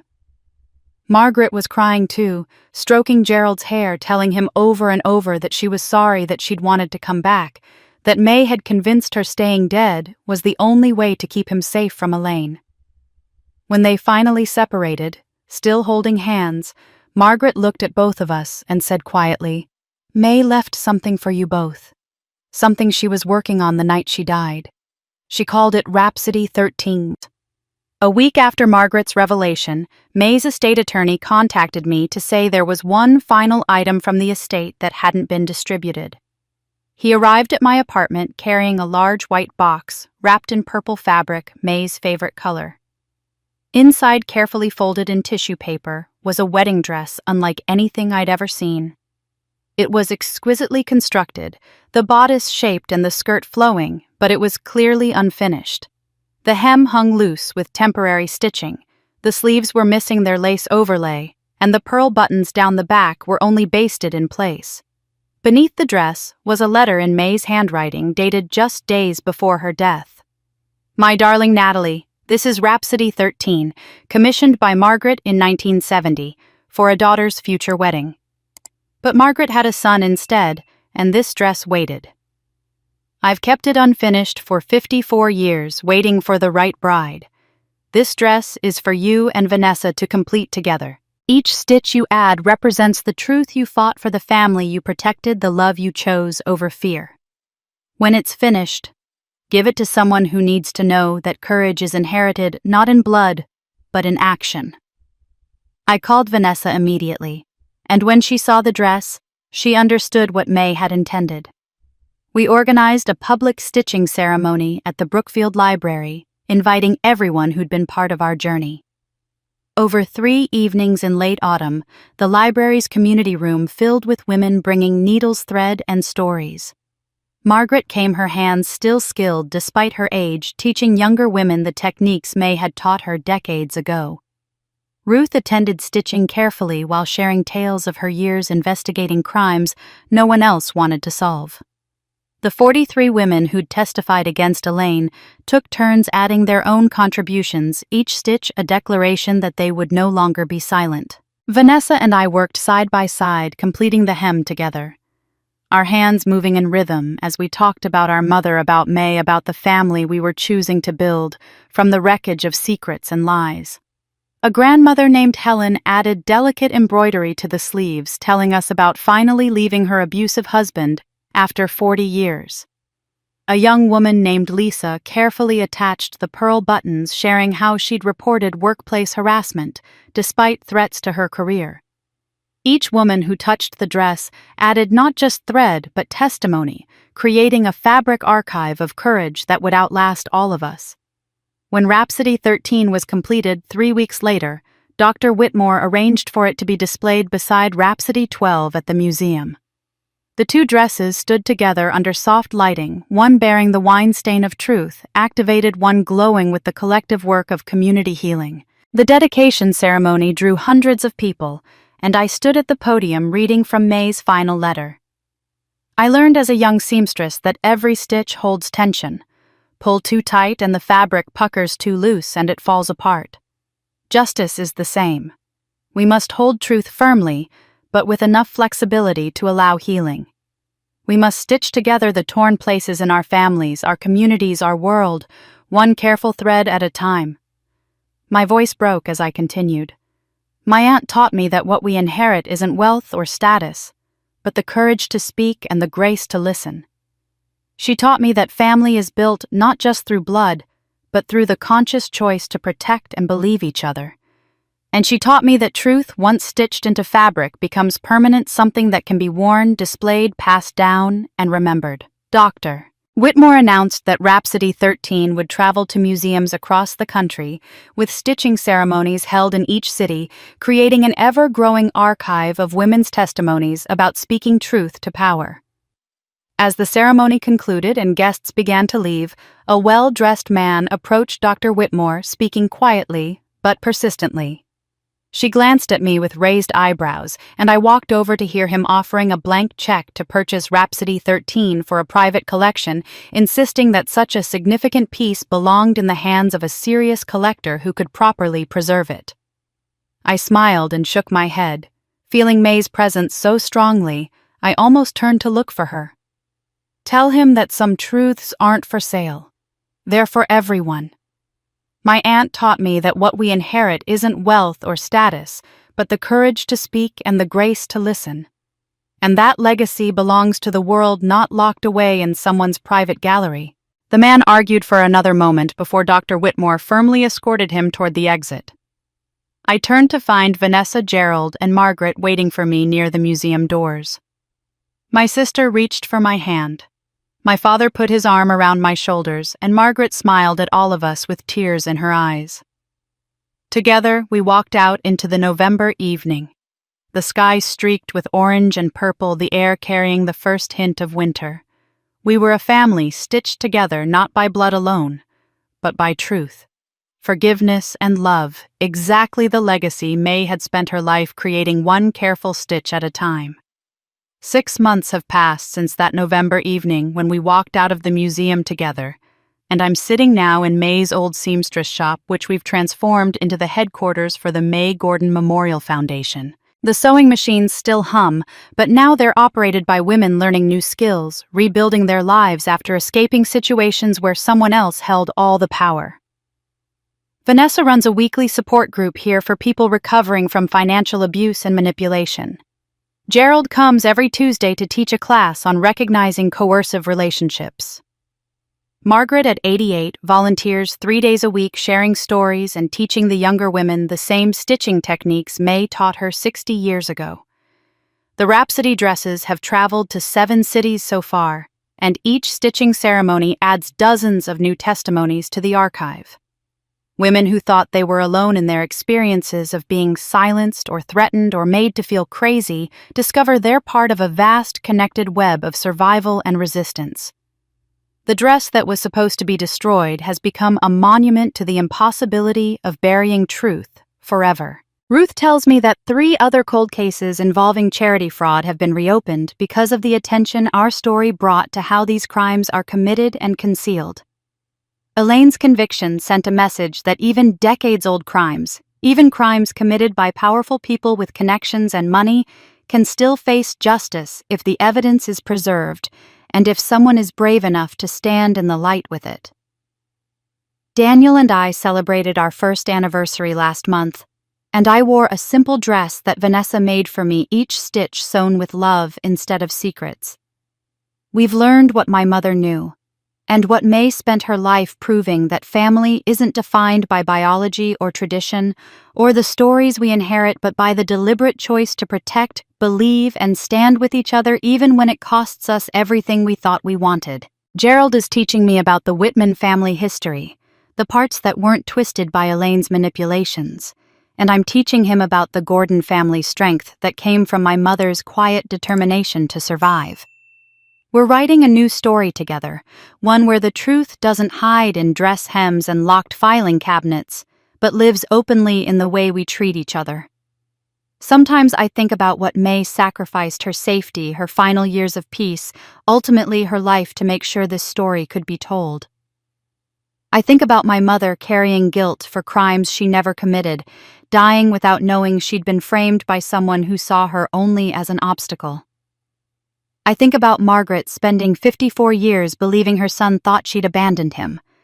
I think about all the years of silence and separation and unnecessary pain, and I feel the weight of what Elaine stole from us. But then I look around this shop at the women learning to trust themselves again, at Vanessa laughing with someone who understands what it means to be manipulated, at Gerald and Margaret sitting together mending the decades they lost, and I understand what May was trying to teach me all along. Justice isn't just about punishing the guilty. It's about creating space for healing, for truth-telling, for the slow, careful work of stitching together what's been torn apart. So I want to ask you something, everyone who's listened to this story.